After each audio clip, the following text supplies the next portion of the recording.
दिगंबरा दिगंबरा श्रीपाद वल्लभ दिगंबरा दिगंबरा दिगंबरा श्रीपाद वल्लभ दिगंबरा दिगंबरा दिगंबरा श्रीपाद वल्लभ दिगंबरा दिगंबरा दिगंबरा श्रीपाद वल्लभ दिगंबरा श्रीपाद वल्लभ दिगंबरा श्रीपाद वल्लभ दिगंबरा श्रीपाद वल्लभ दिगंबरा श्रीपाद वल्लभ दिगंबरा दिगंबरा दिगंबरा श्रीपाद वल्लभ दिगंबरा दिगंबरा दिगंबरा श्रीपाद वल्लभ दिगंबरा दिगंबरा दिगंबरा श्रीपाद वल्लभ दिगंबरा दिगंबरा दिगंबरा श्रीपाद वल्लभ दिगंबरा श्रीपाद वल्लभ दिगंबरा श्रीपाद वल्लभ दिगंबरा श्रीपाद वल्लभ दिगंबरा श्रीपाद वल्लभ दिगंबरा दिगंबरा दिगंबरा श्रीपाद वल्लभ दिगंबरा दिगंबरा दिगंबरा श्रीपाद वल्लभ दिगंबरा दिगंबरा दिगंबरा श्रीपाद वल्लभ दिगंबरा दिगंबरा दिगंबरा श्रीपाद वल्लभ दिगंबरा श्रीपाद वल्लभ दिगंबरा श्रीपाद वल्लभ दिगंबरा श्रीपाद वल्लभ दिगंबरा श्रीपाद वल्लभ दिगंबरा दिगंबरा दिगंबरा श्रीपाद वल्लभ दिगंबरा दिगंबरा दिगंबरा श्रीपाद वल्लभ दिगंबरा दिगंबरा दिगंबरा श्रीपाद वल्लभ दिगंबरा दिगंबरा दिगंबरा श्रीपाद वल्लभ दिगंबरा श्रीपाद वल्लभ दिगंबरा श्रीपाद वल्लभ दिगंबरा श्रीपाद वल्लभ दिगंबरा श्रीपाद वल्लभ दिगंबरा दिगंबरा दिगंबरा श्रीपाद वल्लभ दिगंबरा दिगंबरा दिगंबरा श्रीपाद वल्लभ दिगंबरा दिगंबरा दिगंबरा श्रीपाद वल्लभ दिगंबरा दिगंबरा दिगंबरा श्रीपाद वल्लभ दिगंबरा श्रीपाद वल्लभ दिगंबरा श्रीपाद वल्लभ दिगंबरा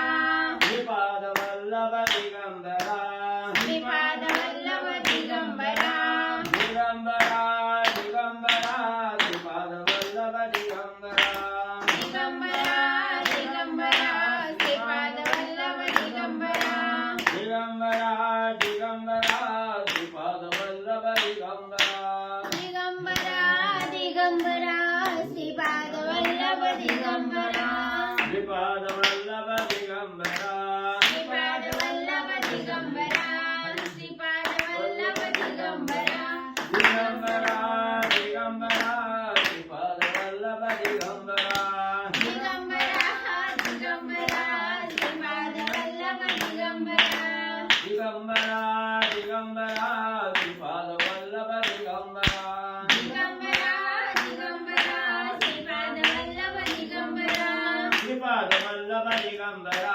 श्रीपाद वल्लभ दिगंबरा श्रीपाद वल्लभ दिगंबरा श्रीपाद वल्लभ दिगंबरा दिगंबरा दिगंबरा श्रीपाद वल्लभ दिगंबरा दिगंबरा दिगंबरा श्रीपाद वल्लभ दिगंबरा दिगंबरा दिगंबरा श्रीपाद वल्लभ दिगंबरा दिगंबरा दिगंबरा श्रीपाद वल्लभ दिगंबरा श्रीपाद वल्लभ दिगंबरा श्रीपाद वल्लभ दिगंबरा श्रीपाद वल्लभ दिगंबरा श्रीपाद वल्लभ दिगंबरा श्रीपाद वल्लभ दिगंबरा श्रीपाद वल्लभ दिगंबरा दिगंबरा दिगंबरा श्रीपाद वल्लभ दिगंबरा दिगंबरा दिगंबरा श्रीपाद वल्लभ दिगंबरा दिगंबरा दिगंबरा श्रीपाद वल्लभ दिगंबरा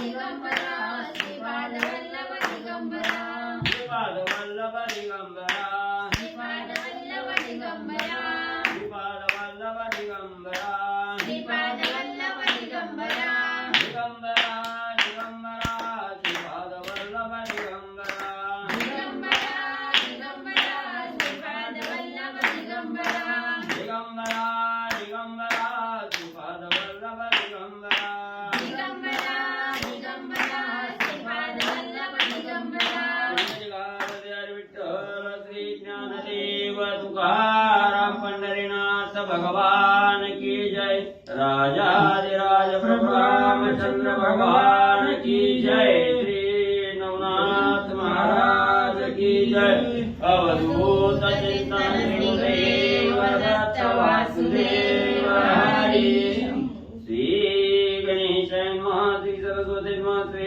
नवनाथाय नमो नमः जयंती चंदोरवद्मदेव यत्पाद पूज्य स्मरणम वासरमणि देवं तं सदाशि नाशयन्ति विघ्नम् या कुन्देन्दु तुषारगौरया शूरवस्त्रावृतां या वीणावरदण्डमण्डितकरा या श्वेतपद्मासना या ब्रह्माच्युत शङ्कर प्रभूतिदेवी तदा वन्दिता सा मा पातु सरस्वती भगवती निःशेषिजायपा मूकं करोति वाचालं पङ्गुलङ्घयन्ते गिरिम् यत्कृपातमं वन्दे परमानन्दमाधवं नारायणं नमस्कृत्य नरं चैव नरोत्तमं देवी सरस्वती चैव ततो जयमुदीरयेदं वसुदेवसुतं देवं कंसचाणूरमर्दनं देवकी परमानन्दं कृष्ण वन्दे जगद्गुरो गुरोर्ब्रह्मा गुरुर्विष्णु गुरुर्देवो महेश्वरः गुरुः साक्षात् परब्रह्म तस्मै न श्री गुरवे नमः श्रोता वक्ता तुचितुर्वरेरुक्मिणीवरा पांडुरंगाय नमः पुंडरीकावती विठ्ठल श्री ज्ञानदेव तुकाराम पंढरीनाथ भगवान की जय श्री नवनाथ महाराज की जय श्री गुरुदेव दत्त वासुदेव हरी सर्वांना विनंती आहे आज असणारा नागपंचमीचा आदला दिवस आणि दुसऱ्या दिवशी येणारी नागपंचमी तर या नागपंचमीच्या दिवशी भगवंताला असणाऱ्या स्त्रीला नागाचं पूजन करायला त्या ठिकाणी सांगितलं किंवा आदल्या दिवशी असणाऱ्या ठिकाणी नागाचं वास्तव्य असं असणारं वारुळ त्या वारुळाचं पूजन आदल्या दिवशी करायचं दुसऱ्या दिवशी नागपंचमीच्या दिवशी नागाचं पूजन करायचं ही का त्या ठिकाणी सांगितलं कशामुळे ही असणारी रूढ त्या ठिकाणी पडली गेली याचा असणारं सविस्तर वर्णन हरिविजय या ग्रंथात त्या ठिकाणी दिलं त्या हरिविजय ग्रंथातील काही वळे या ठिकाणी तुम्हाला माहितीसाठी सांगण्यासाठी आणि म्हणजे आणलेले आहेत श्री गणेशाय नमः श्री सरस्वती नमः श्री नवनाथाय नमः वेगे आले मंदिरा माता म्हणे भुवन सुंदरा कोणाचे पुष्पे सुकुमारा हिरवणी या आणली कथेचं अनुसंधान नागपंचमीचा दिवस भगवान श्रीकृष्ण कंसाच्या बागेमध्ये गेले फुलाच्या आणि फुलाच्या बागेमध्ये गेल्यानंतर ना त्या बागेमधली काही फुलं भगवंतांनी तोडली आणि ती फुलं घेऊन माघारी आले यशोदेच्या हातामध्ये ती फुलं दिली यशोदेच्या जवळ दिली आणि कृष्णाने सांगितलं आईला की ही फुलं आणलेली आहेत त्याच वेळेस यशोदा मातेने विचारलं काय विचारलं ऐका कृष्ण म्हणे ऐकवो जननी नाग पुजावे आजीचे दिनी या लागी तू जाणून पुष्पे दिली दान पाय आईने विचारले कृष्णा फुलं कुठून आणली कुठं मिळाली तुला कुठं सापडली कृष्णाने सांगितलं लय लांब नाही म्हणलं मामाच्याच बागेमधली आणलेली कंस कोण आहे मामाच आहे आणि त्या मामाच्या बागेतली फुलं आणलेत कशासाठी आणलेत नाग पूजावे आजीची दिनी आजचा दिवस म्हणजे नागदेवतेची पूजा करावी लागते आणि त्या नागांची पूजा करण्यासाठी ही फुलं मी तुझ्यासाठी घेऊन आलो आणि नागाची पूजा केल्यानंतर काय होतं किंवा कशासाठी नागाची पूजा करावी ऐका आजी उरग पूजावे पंचमीशी तेने भोगेंद्र संतोषे मानसी हसत मग ऋषिकेशी संकर्षणा विलोकोनी. भगवान श्रीकृष्णानं यशोदा मातेला सांगितलं, आई आज नागपंचमीचा दिवस आहे आणि आजच्या दिवशी नागाची पूजा करावी आणि आज जर नागाची पूजा केली तर त्या नागदेवतेला आनंद होतो. बळीराम दादा जवळच उभा होते. कृष्ण भगवंताने असं सांगितल्यावर बळीराम दादाकडे पाहिलं आणि बळीरामाला हसू आलं, कारण बळीराम दादा शेषमूर्ती आहे, नागाचे अवतार आहेत ते. आणि कृष्णानं पूजा करायला सांगितल्यानंतर दादाला हसू आलं आणि कृष्णानं आणलेले फुलांनी यशोदा मातेनं नागदेवतेची नागपंचमीची पूजा केली. श्री गणेश मात्री सरस्वती मात्रे नवनाथाय नमो नमः. जय जयाजी करुणानिधी आगमा गोचर विशाल बुद्ध सकळ मुनिमान हृदय वंदे बुद्धान वाटे आनंदाचे. कथेचं अनुसंधान ग्रंथकर्ते धुंडी मालुसुत या ठिकाणी सांगतायत. भगवान परमात्मा आहे, करुणा निधी आहे, सगळ्यांचा सांभाळ करणारा तो भगवंत आहे, अगोचर आहे आणि भगवंताची आघात बुद्धी आहे. बुद्धीची बुद्धी आपण अंतरात्मा रघुनंदन असा असणारा तो भगवान परमात्मा आहे. सगळ्यांच्या हृदयामध्ये वास करणारा आहे, सर्वांच्या हृदयामध्ये राहणारा असा तो भगवंत. महाराज सांगतात, हे योगी मानस रंजनी पंढरीच्या मूळ पीठवासिनी पुंडलिकाचे आराध्य स्वामिनी उभ्या ससी विठेवरी. आणि ग्रंथकर्ते सांगतायत, हे असणाऱ्या भगवंता योगी यांच्या मनाचं रंजन करणारे तुम्ही भगवान परमात्मा आहात आणि पंढरपुरामध्ये राहणारी मूळ मूर्ती भगवान परमात्मा येतो आणि तोच सगळी देवता एकच आहे. जो राम आहे, कृष्ण आहे, तोच विठ्ठल आहे. लंके पुढे वज्र ठाणा सोळी बाणा पाठी बाणा तेव्हा दंड भागले म्हणून श्रीराम जगनी ठेविले कर. कोण आहे? पांडुरंग परमात्मा, तोच आहे. लंके पुढे युद्ध केलं, रामाचे हात दुखायले, म्हणजे आता हात कटेवरती ठेवले, कमरेवरती ठेवले आणि तोच पंढरपुरामध्ये पुंडलिकाच्या सांगण्यावर भगवान परमात्मा आला. महाराज सांगतात, सौम्य दिसाची परी नेटकाय बहुत ठक चित्त चालकाय भक्त मानस भावारक शिगाल सुकृत उरण्य. आणि ग्रंथकर्ते भगवंताला बोलतायत, भगवान परमात्मा सौम्य आहे, लहान आहे, पण अतिशय नाटकी आहे. महाराज, देवा एवढा नाटकी आणि हुशार कोणी नाहीये जगतामध्ये. अतिशय लीला लाघवी भगवान परमात्मा आहे, नाटकी आहे. भक्ताच्या मनातला भाव, भक्तिभाव हरून घेणारा आहे आणि भक्तिभावानं पुण्यपत्रामध्ये पाडून देणारा, पुण्य हरून घेणारा तो भगवान परमात्मा आहे. महाराज सांगतात, कैशी भका समानाय नासाग्र भागी दृष्टी ठेवूनाय कोणी म्हणे लगली भवान चांगुलपणा मिळवीत असे. ग्रंथकर्त्यांनी सांगितलं, बघा कसा विटेवरती उभा आहे, समचरण दृष्टी विटेवरी साजिरी तेथे माझी हरी वृत्ती राहो. कसा उभा राहिलेला आहे, नासागरी दृष्टी आहे. बगळा पाण्यामध्ये माशाला घेण्यासाठी टपून राहतो, एकाग्र दृष्टीने राहतो.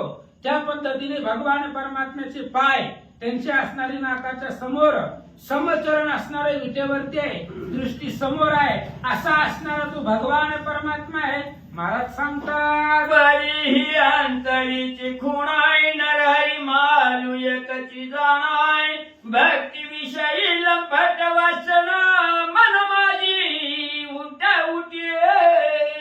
असं म्हणजे किती जरी लाघवी असला, नाटकी असला तरी सुद्धा त्या असणाऱ्या भगवंताच्या अंतरीची खूण कुणाला कळती हो? फक्त भक्ताला कळते.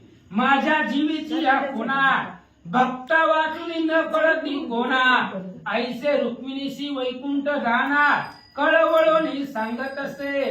भगवान परमात्मा रुक्मिणीला सांगतायत, माझ्या मनातल्या खुणा, माझं हृदय भक्ताशिवाय कोणाला कळत नाही. म्हणून भक्तीविषयी लंपट वासना असणारी तो भगवान परमात्मा आहे आणि त्याच्या हृदयाच्या खुणा फक्त भक्तालाच कळतात. सुकर्म हृदय घालून हाताय, युक्ती प्रयुक्ती काढून घेताय, पुढे पुढे वौनी कार्यात आपुल्या त्या संपाद्य. आणि भगवान परमात्मा काय करतो की हृदयामध्ये हात घालतो, हृदयामध्ये भक्ताच्या जाऊन राहतो, त्यांच्याकडून सुकर्म करून घेतो. भक्ताकडून भगवान परमात्मा वाईट कधीच करून घेत नाही, करू देत नाही. चांगलं कर्म त्यांच्याकडून करून घेतो आणि युक्ती प्रयुक्तीनं भगवंत स्वतःच कार्य करून घेत असतो आणि स्वतःच कार्य करून भक्ताचा जी काही पुण्याचा साठा आहे, सुकृतीचा साठा आहे, तो भगवान परमात्मा वाढवत असतो. माझीचे दाय घराय, गटकन गिळीले बिला शुणाय, कंगाल व्यक्ती स्वंग धरुण देव महारी झालाशे. भक्ती विजय ग्रंथामध्ये महिपतींनी सांगितलंय दामाजी शेतीचं चरित्र मंगळ वेळामध्ये.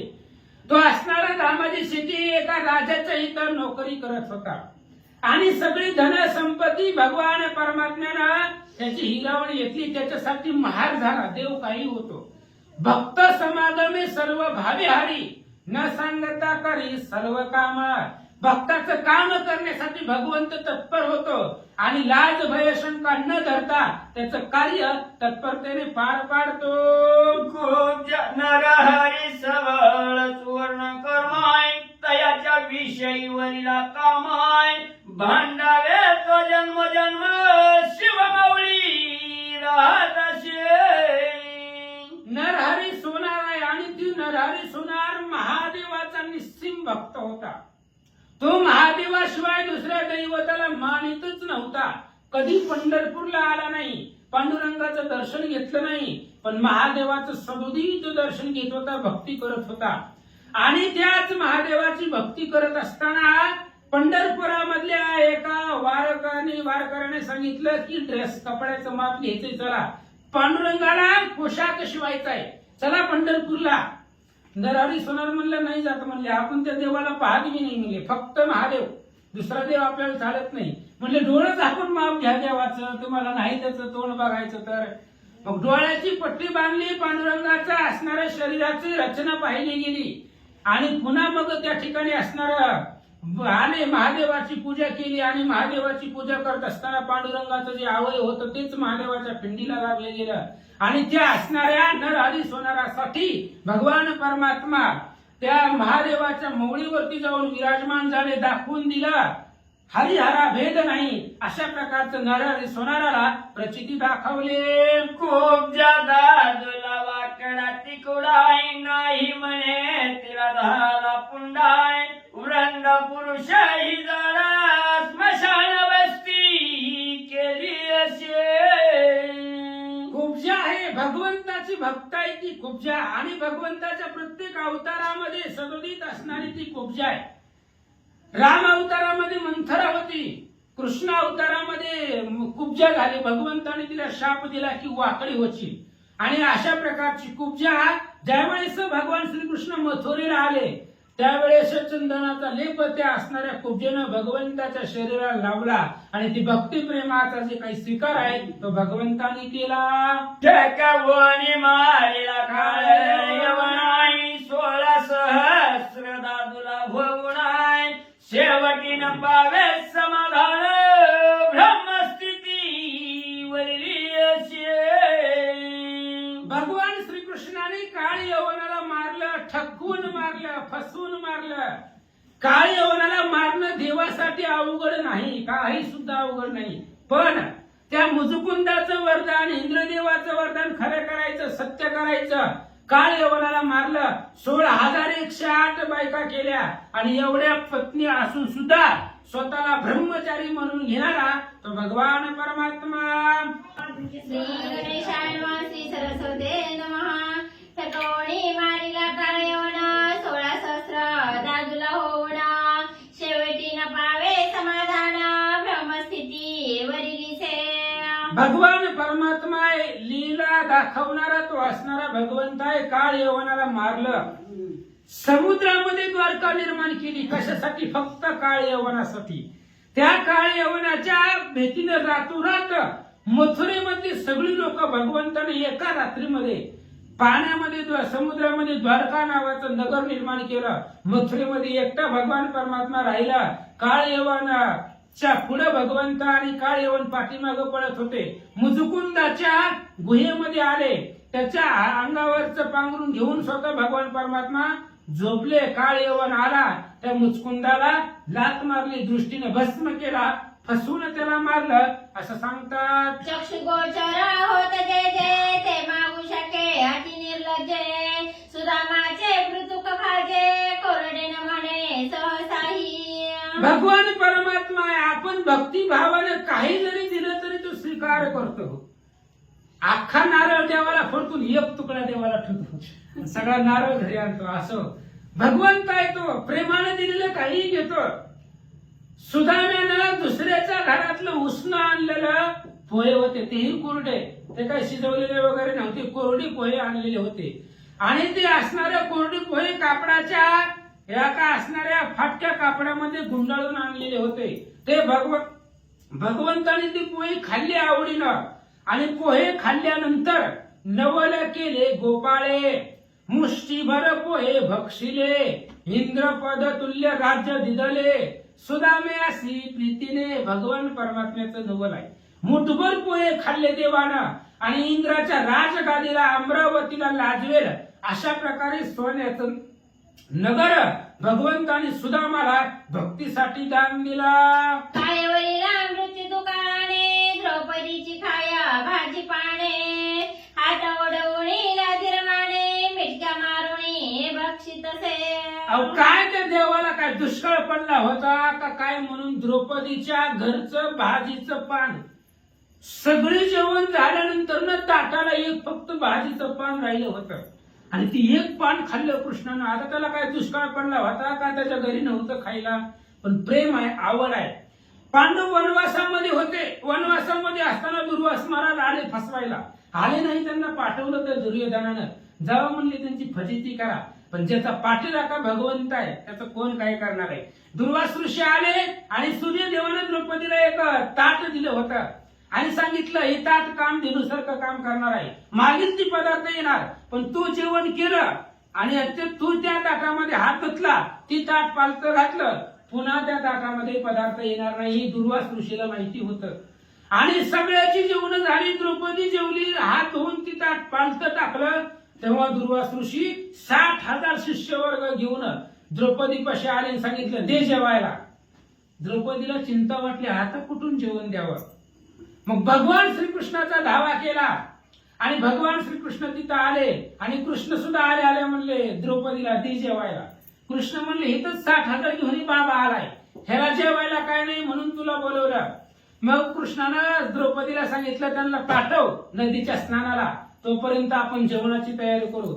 दुर्वास ऋषीला सांगितलं द्रौपदीने 60,000 ऋषी मंडळी घ्या आणि स्नान करून या, तोपर्यंत ताट तुम्हाला हजर. मग दुर्वास ऋषी स्नान करण्यासाठी गेलं. कृष्णाने द्रौपदीला विचारलं घरामध्ये काय आहे का बघ म्हणली. द्रौपदी म्हणली काही नाही देवा, ताट 2 पालतं घालून ठेवले, बघ म्हणले काहीतरी असेल. मग त्या असणाऱ्या ताटाला फक्त भाजीचं एक पान चिकटलेलं होतं आणि ती पान कृष्णानं खाल्लं आणि त्या ताटामध्ये पंचपक्वान्नाचं जेवण सर्व ऋषीसाठी ताट सिद्ध केली. अशा प्रकारचा तो भगवान परमात्मा आहे असं महाराज सांगतात. शबरीचे बोरे उच्चिष्ट पाहुण न म्हणे बक्षी मन लावून चोखियाचा पदार्थ गोड पाहुण हृदयसहित सारितसे. भगवान परमात्मा आहे आपल्याला सर्वांना माहित आहे. अरण्य कांडाचा 23वा अध्याय कांडाची सांगताच आणि त्या 23व्या अध्यायामध्ये शबरी आणि त्या शबरीला मातंग ऋषींनी आशीर्वाद दिला होता. सांगितलं होतं देव तुझ्या दाराला येईल, तुझ्या घराला येईल, फक्त केव्हा येईल हे सांगितलं नव्हतं. आणि त्याच एका आशेवरती बसलेली शबरी एक ना एक दिवस राम माझ्या आश्रमाला येणार आहे, कारण ऋषीने सांगितलेलं आहे, खोटं होणार नाही. त्या दिवसापासून शबरी रोज बोरं आणून देवासाठी ती बोरं अगोदर खात होती. आंबट आहेत का, गोड आहेत का, तुरट आहेत का, कशी आहेत ती बोरं आधी स्वतः खायची आणि उष्टी बोरं एका द्रोणामध्ये रामासाठी रोज ठेवत होती. आणि भगवान परमात्मा एक दिवस तिच्या आश्रमामध्ये आले आणि तीच उष्टी बोरं शबरीनं देवाच्या पुढे ती द्रोण ठेवलं गेलं आणि त्या द्रोणामधली आवडीनं शबरीची उष्टी बोरं भगवंताने खाल्ली गेली असं सांगतात. नामा बाळ ठकवून त्वरित नैवेद्य भक्षित हातो हात तस्मात किती दुर्गुणात सद्गुणाते आणावे. भगवान परमात्म्याने काय केलं, नामदेव लाडकी भक्त आहे आणि नामदेव लाडकी का आहे तर नामदेव म्हणजे उद्धव आहे आणि भगवंताच्या सदोदित सोबतीला असणारा तो उद्धव आहे आणि तोच उद्धव कलियुगामध्ये नामदेव या नावानं अवतार घेतला आणि नामदेवाचे वडील जात होते असणारे भगवंताची पूजा करायला, नैवेद्य दाखवायला. एक दिवस त्यांच्या वडिलांना पहाटे पहाटे बाजारामध्ये लवकर गेले आणि आईने सांगितलं नामदेवाला जा देवाला नैवेद्य दाखवून ये. नामदेव महाराजांनी ताट घेतलं, छोटेसे होते आणि ती ताट घेऊन रावळामध्ये गेले.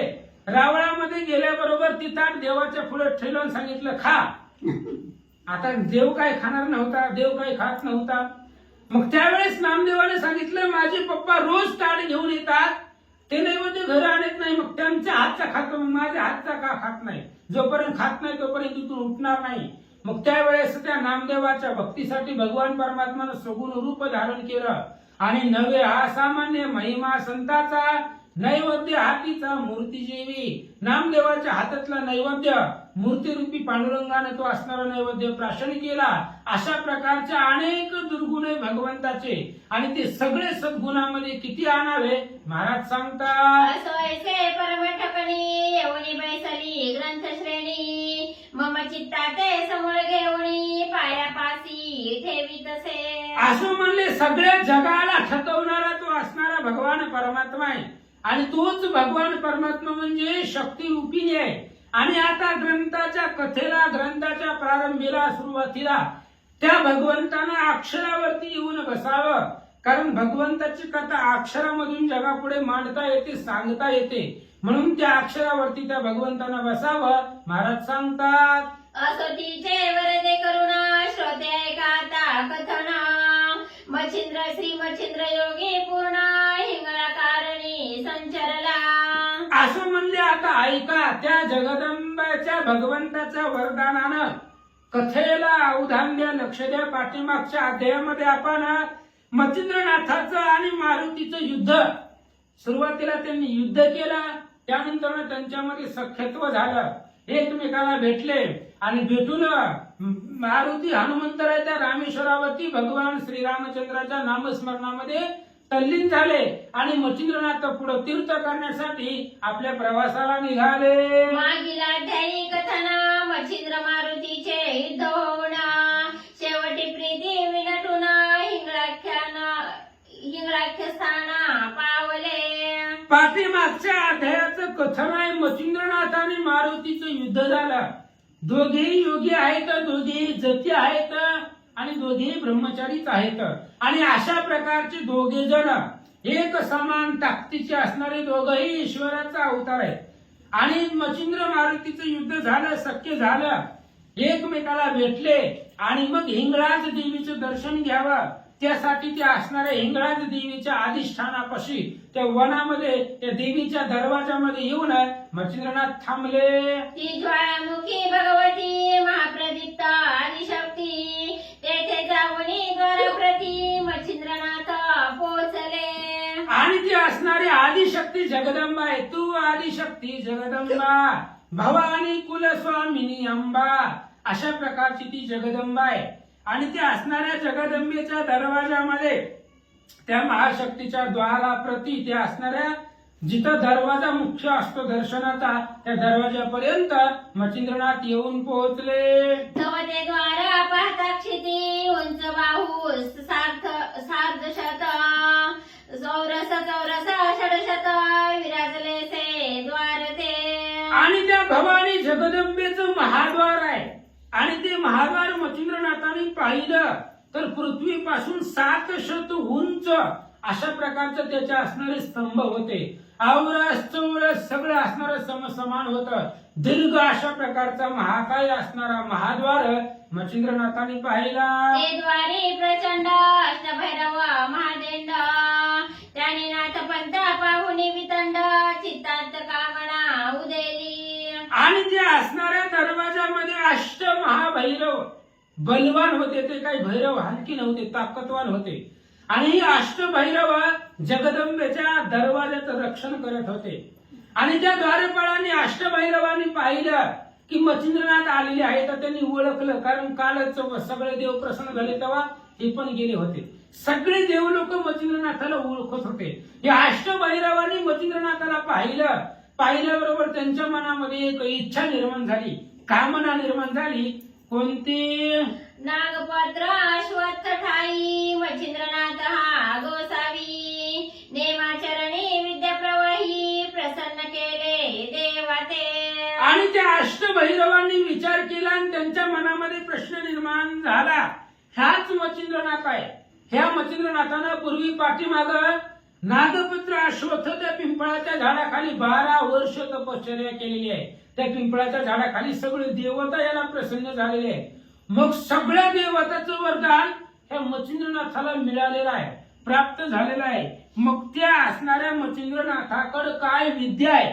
देवतांचं वरदान मिळालेलं आहे. त्या वरदानाची काय ताकद आहे आपण एकदा पाहू. तरी शाबरी विद्या कविता येणे केले वरदत स्थित तपिते प्रांजळ कायस्थ केवी झाले ते पाहू. आणि या मच्छिंद्रनाथाने शाबरी विद्याचं कवित्व केलं. शाबरी विद्येची मंत्राची रचना मच्छिंद्रनाथांनी केली. त्या शाबरी कवित्वाला सगळ्या देव लोकांनी वरदान दिलेलं आहे. आणि त्या वरदानाची ताकद मच्छिंद्रनाथापाशी काय आहे, त्यांच्याकडे काय शक्ती आहे, पराक्रम आहे, पाहावा असं भैरवांना वाटलं. ऐसा कामा धरुणी पोटी उदरीतीच्या सुखालोटी अष्टई भैरवा एक थाटी प्रत्यक्ष झाले द्वाराते. विचार केला त्या भैरवांनी, अष्टमहाभैरवांनी विचार केला मच्छिंद्रनाथाची ताकद पाहू. आणि 8ही भैरव त्या दरवाजाच्या प्रत्यक्ष झाले, म्हणजे मच्छिंद्रनाथाच्या समोर आले. समोर येऊन मच्छिंद्रनाथाच्या पुढे उभा राहिले. आणि उभारल्याबरोबर काय म्हणतात? अंगेने मुनी संन्यास रूपता ध्येय पंकजा दाऊनी तद्रुपा म्हणिती महाराजा योगदीपा कोठे जासी ते सांग. आणि अष्टही भैरव मच्छिंद्रनाथाच्या समोर येऊन उभा राहिले. मच्छिंद्रनाथाला बोलायला सुरुवात केली, महाराज योगियाचा वेश धरलेला आहे, संन्यासाचं रूप धरलेलं आहे. आणि संन्यासाचं रूप धरून योगियाचा कान फाड्याचा वेश तुमच्या असणाऱ्या शरीरावरती दिसतोय. असं संन्यासाचं स्वरूप धरून तुम्ही आतमध्ये कुठं निघालात? इथं दरवाजामध्ये रक्षण आहे, राखणदार आहे. आणि आम्हाला न विचारता आज कुठं चालला? येरू म्हणे शक्ती दर्शना तेने उदेले अंतकरणा तरी तुम्ही आहात संन्यास धामा तुम्हाला जाणे आहे का? त्यावेळेस मच्छिंद्रनाथांनी सांगितलं, आम्हाला शक्तीचं दर्शन करायचंय. आदिशक्ती जगदंबा आहे, त्या जगदंबेचं दर्शन करायचंय. भैरवानी सांगितलं, तुम्ही संन्यासी आहात, सदोदित भगवंताच्या चिंतनामध्ये असतात, भगवंताशिवाय तुम्हाला काय दिसत नाही, मग कशासाठी तुम्हाला देवीचं दर्शन करायचंय? असं भैरवांनी मच्छिंद्रनाथांना विचारलं. तेव्हा ते म्हणती जोगी ऐक आम्ही त्याची स्थायिक भगवती का वरदायक द्वारपाळ म्हणवितो. आणि भैरवांनी मच्छिंद्रनाथांना बोलायला सुरुवात केली. म्हणली, जोग्या ऐक, ऐक म्हणले, तुम्ही संन्यासाच्या वेशामध्ये आहात, जोगी दिसतात. म्हणले, ऐका, आम्ही ह्या जगदंबेचे द्वार रक्षक आहोत. जगदंबेचे द्वारपाळाचं काम आम्ही करतो. आम्ही परवानगीशिवाय, आम्हाला न विचारल्याशिवाय, आमच्या इच्छेशिवाय आम्ही आतमध्ये कुणाला सोडत नाही. कारण द्वार रक्षणाचं काम आम्हाला दिलेलं आहे.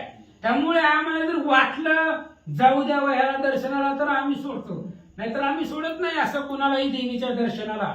तुम्हाला जाता येणार नाही, आमची परवानगी घ्यावी लागेल. आम्हाला न विचारता कुठं निघाला आहोत असं भैरव मच्छिंद्रनाथांना बोलतात. तरी येथे कामना स्थित दर्शनार्थ कोणी येत तरी पाप पुण्य कुसुमित व्रत मार्गापरी योजित असो. आणि आमचं एक काम आहे म्हणले, आम्ही कुणी बी आलं डायरेक्ट आम्ही देवीचं दर्शन देत नव्हतं त्यांना. कोणी जरी आलं तरी आम्ही इथं देवीच्या कामासाठी आहोत, देवीच्या कार्यासाठी आहे. देवीनं आम्हाला त्यांच्या रक्षणासाठी, द्वार रक्षणासाठी ठेवलेलं आहे. कोणी बी येईल आणि देवीचं दर्शन करायचं म्हणून आम्ही नाही सोडत. आले आले आधी आम्ही विचारतो पाप किती केलंय, पुण्य किती आहे, पाप पुण्याचा हिशोब इथं आम्हाला द्यावा. जर वाटलं आम्हाला याचं पुण्य जास्त आहे तर आम्ही देवीच्या दर्शनाला पाठवतो, जर पाप असलं तर आम्ही पाठवत नाही देवीकडे. त्यामुळं पाप आणि पुण्याचा गणित आम्हाला हिशोब सांगा. जन्मल्यापासून आतापर्यंत किती पाप केली आणि किती पुण्य केली याचं मोजमाप आम्हाला द्या आणि पुन्हा दर्शनाला जावा. अगापुमांचा प्राणी शब्द रचने दिसून येता चित्त कामणे त्या प्रसादुनी अंबदर्शने सिद्ध करीतो महाराजा. ऐका म्हणले महाराज योगी, ऐका म्हणले आम्ही असं कोणालाही देवीच्या दर्शनाला पाठवत नाही. अगोदर आम्ही त्या प्राण्याला, जो कोणी देवीच्या दर्शनाला आलेला आहे त्याला आम्ही बोलतो, शब्द कुसुमानं त्याला विचारतो. पाप पुण्याचा साठा आम्ही अगोदर आमच्यापाशी घेतो आणि मग जर पुण्य असेल तरच आंबेच्या दर्शनासाठी, देवीच्या दर्शनासाठी आम्ही त्याला पाठवतो. आणि पाप कलह दुर्जटी आमुदे दिसून येता दृष्टी त्याची मागे परत होणे राहटी तो पुरुष दर्शनासी मिरवेना. ऐका महाराज, आम्हाला तुमचं पाप आणि पुण्य सांगा. तुम्ही किती पाप केलंय, किती पुण्य केलंय ते आमच्यापाशी हिशोब द्या. जर तुमचं पुण्य असेल तर आम्ही देवीच्या दर्शनाला तुम्हाला पाठवतो आणि जर तुमचं पाप जास्त असेल तर तुम्हाला या दरवाजातून माघारी जावं लागेल. तुम्हाला देवीचे दर्शन होणार नाही. देवीच्या दर्शनासाठी आम्ही प्राण्याचं, जीवाचं पाप पुण्य पाहतो, असा जगदंबेचा आदेश आहे आम्हाला. जर त्याचं अधिक पुण्य थोडं जरी जास्त असेल तरी लगेच देवीच्या दर्शनाला आम्ही पाठवतो आणि जो पापी पुरुष आहे त्याला आम्ही देवीच्या दर्शनाला पाठवत नाही, त्याला इथून माघारी पाठवतो. म्हणून पाप पुण्य सांगा असं भैरव बोलू लागले. तस्माता वागोत्तराचे देठी प्रसाद मिरवला हो शेवटी तरी त्वत कामना उदेली पोटी आंबा दर्शनी मिरवावे. म्हणून ऐका महाराज, आम्ही आमचं काम करावे. तुम्हाला वाटेल हे आडवायला लागले आणि काही बी विचारायला लागले तर असलं नाही. आम्ही आमचं काम करतोय. तुमचं पाप पुण्याचा जो काही असणारा साठा आहे, गणित आहे ते आम्हाला सांगा. जर तुझ्या मनामध्ये देवीच्या दर्शनाची इच्छा असेल, खरोखरच तुम्हाला जर देवीचं दर्शन घ्यायचं असेल तर आम्हाला पाप पुण्याचा साठा सांगा आणि देवीच्या दर्शनाला जावा. तरी महाराजा योगद्रोमा पाप पुण्याचा झाडा आम्हा दर्शवणी दर्शन कामा स्वस्त करी रती सुखा. म्हणून महाराज तुम्ही योग मूर्ती आहात, संन्यासाच्या वेशामध्ये आहे. आम्ही तुम्हाला अडवणार नाही, थांबवणार नाही. फक्त आम्ही आमचं काम व्यवस्थित करायलो. आम्हाला तुमचं पाप पुण्य सांगा. पाप पुण्याचा साठा तुमचं जे काय जीवनामध्ये केलेलं कर्म आहे त्या कर्म राहटीनं पाप पुण्य ठरलं जातं. वाईट कर्म केलं असेल तर पाप असेल, चांगलं पुण्य केलं असेल, कर्म केलं असेल तर पुण्य असेल. त्यामुळे ते दोन्ही आम्हाला सांगा. पुण्य वाटलं तर आम्ही देवीच्या दर्शनाला पाठवतो. अंतर्याला अर्थगंधर्प येथे करिता काही लोप तरी संचार करिता द्वार माप मध्ये अटक महाराजा. महाराज, आमच्या शब्दावरनं, आमच्या बोलण्यावरनं तुमच्या मनामध्ये जर काही वेगळे विचार आले किंवा समजा आम्हाला तुम्ही पाप पुण्य सांगितलं नाही आणि तसंच आमच्या प्रश्नाचं उत्तर न देता तुम्ही आम्हाकडे दुर्लक्ष करून जर देवीच्या दर्शनाला निघालं, तुम्ही देवीपर्यंत जाऊ शकणार नाही. मग ती खूप संकट आहेत, अडचणी आहेत. फक्त आम्हीच नाही रक्षण, आमच्या पाठीमाग आतमध्ये सुद्धा रक्षण आहेत.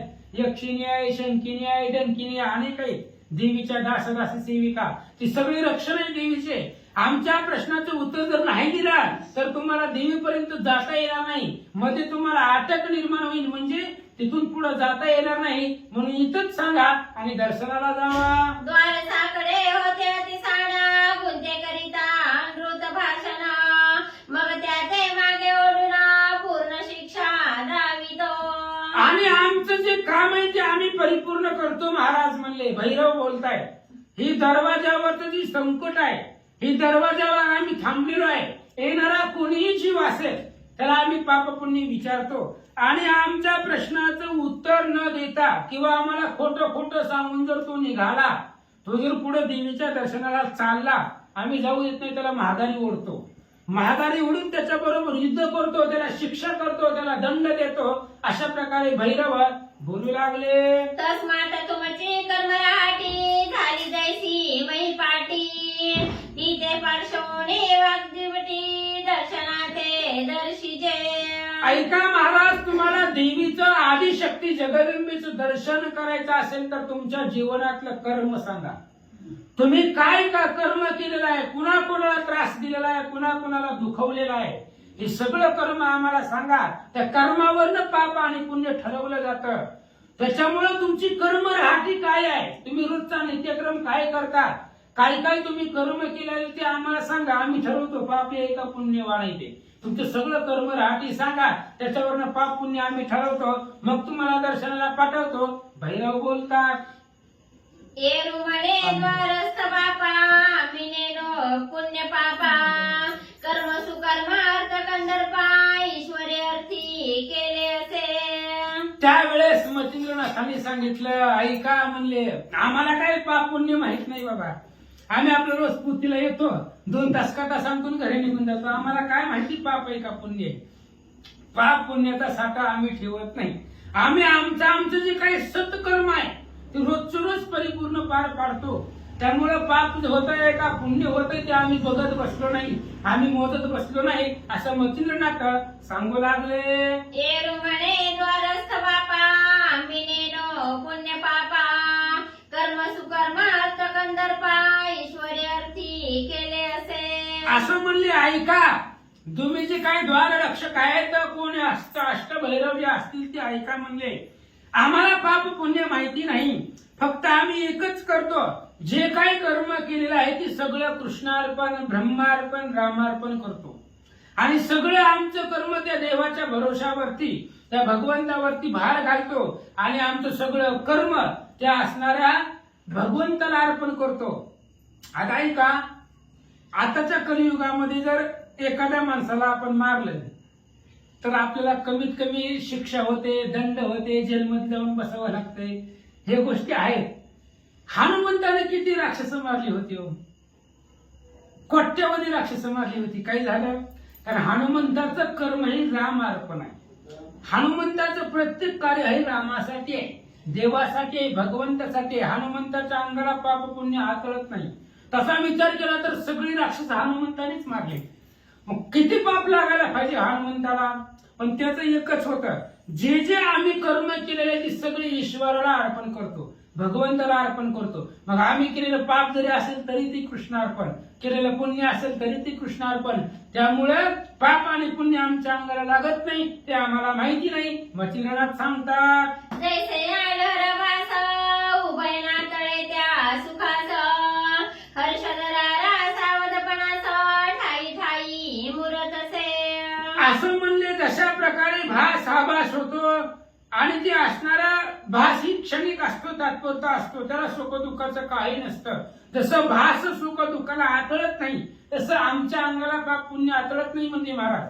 आम्ही पापही जवळ ठेवत नाही, पुण्यही जवळ ठेवत नाही, आम्हाला ते कळत नाही. मच्छिंद्रनाथ सांगतात. तो नौका सरिता तोळी जात दोथडी रुख दिसती पळत दोथडीचा बायक साक्षीवंत रुखाळ पळ नेण्याची. उदाहरण दिलं ग्रंथकर्त्यांनी. आपण पाण्यामधून नावेतून चाललो किंवा जहाजानं चाललो, नाव जाऊ दे, आता नावेत कोण बसायले, जहाज.